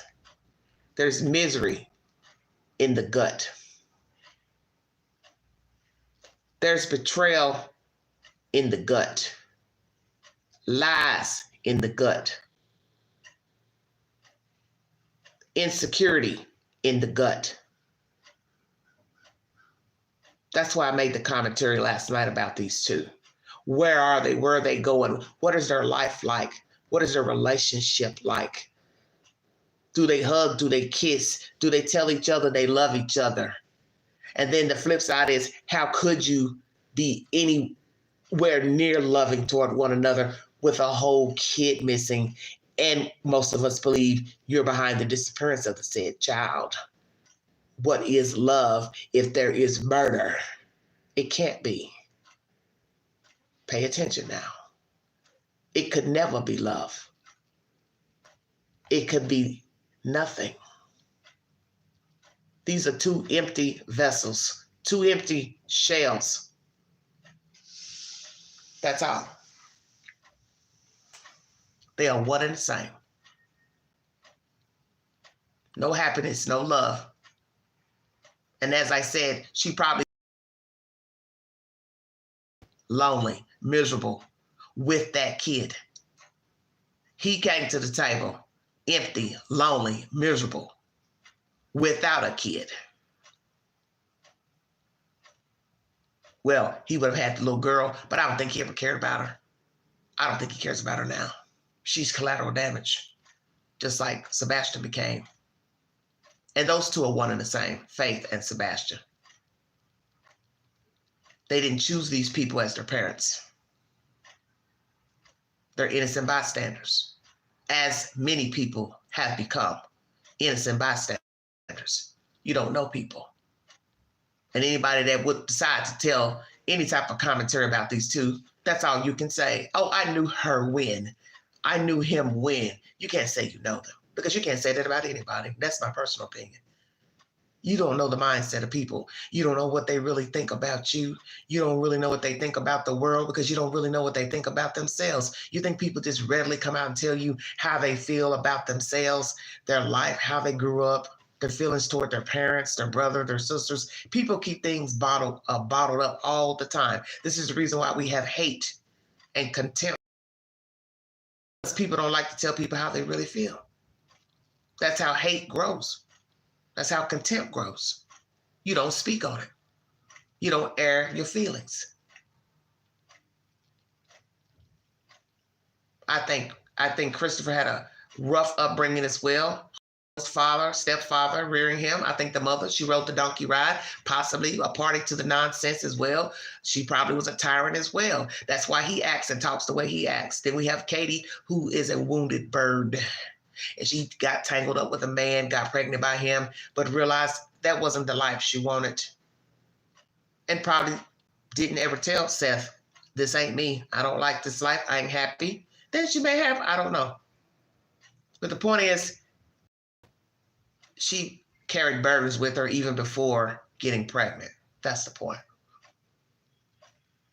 So that's why these two were meshed by the universe. Have you ever seen that before? Miserable people together, and you're sitting there looking at both of them saying, dear God, when are you two going to wake up and realize you two are not meant for each other? Probably won't be meant for anyone until they clean their house, sweep around the front porch. And that's really the point of life, is it not? You really can't be anything with anyone or to anyone or for anyone until you sweep around your own front damn door. These two never picked up a broom. That's why we're here today. Nobody swept the front porch off.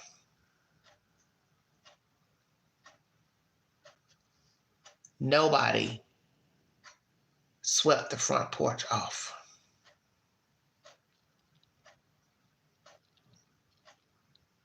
What's the old saying? Free ain't really free. Hell no. They ain't free. They're about miserable as fuck. That's people's perception. Well, they got rid of the kid. They didn't want them. They're free. They feel good. That shit's temporary. How can you feel good and be free knowing there's a chance your ass can get arrested? Because to me, that's a hell of a gamble to walk around wondering the day somebody's going to tap on your damn door with a damn warrant. That's your even exchange for getting rid of a kid? If we ought to believe they hurt the kid? Well, I'm free now. Everything's good. How can it be? Ain't no way. You saw Seth's face in his live stream last night? The man's tore up, broke up. Kid go to bed thinking about his kid.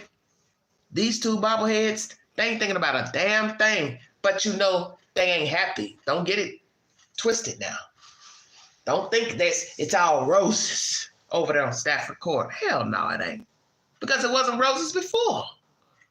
It's just a myth. Oh, they're better off now, so they think.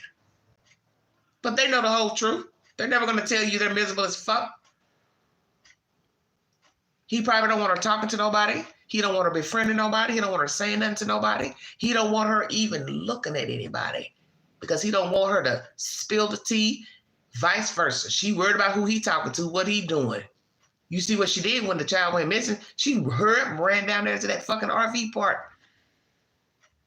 Child could have came, wandered on the door, knocked on the door, couldn't even get in because his stupid ass mama's down in Memphis. For what? You don't work down there. You ain't got no job down there. What you doing down there? You got a whole kid missing. What one will do for love. Here's your picture. Here's your picture. Look at the facial expressions. She was drowning in this interview, literally. Only thing missing was the water. But she was drowning. She had to look to this crash dummy for help.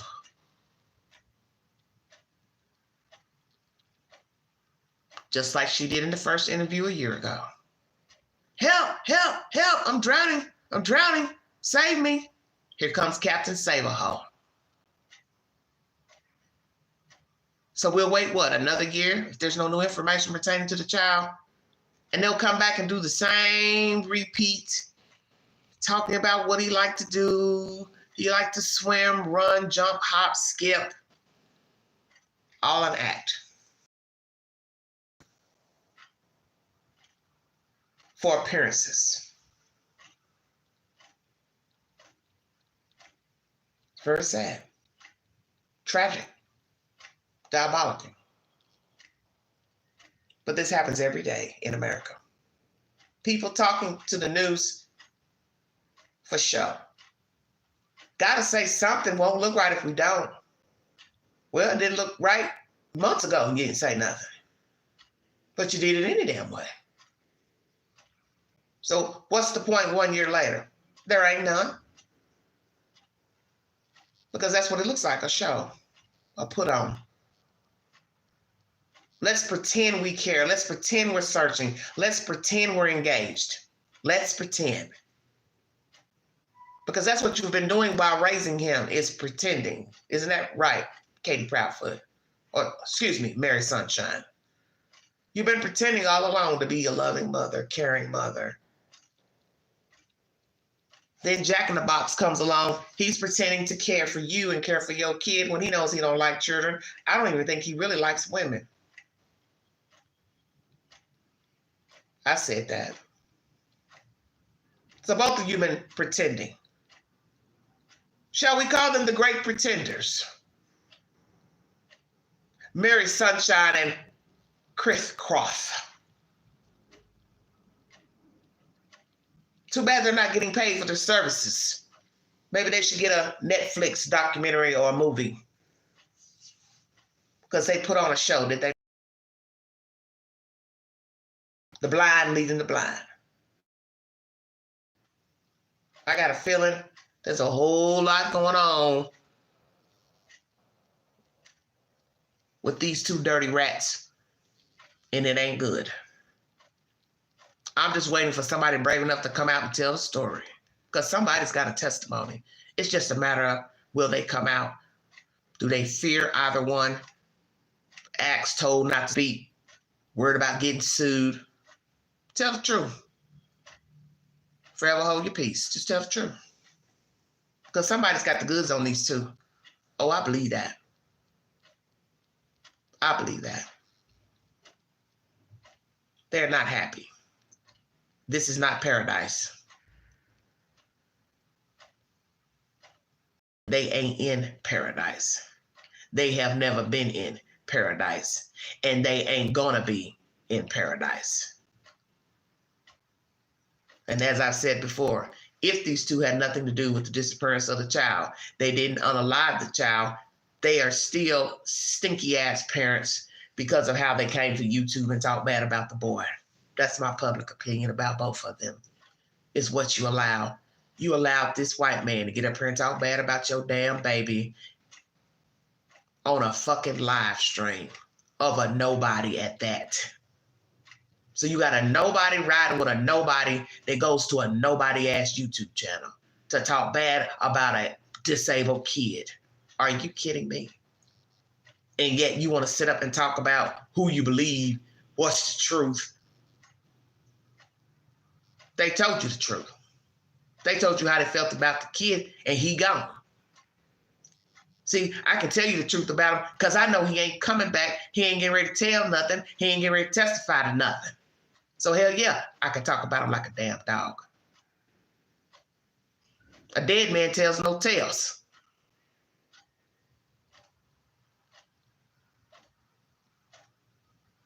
And if the child's alive, then where is he? Who's he with and why? Why would you just give your kid to somebody? For what? When he got a whole father. Say woke now. See, I'm woke. I've been woke. All that other garbage, all that he said, she said, PIs, I don't need none of that shit. That's for people that's bored. Jumping through hula hoops, wanting to believe anything that's said and done by an outsider. No, baby, the story's inside.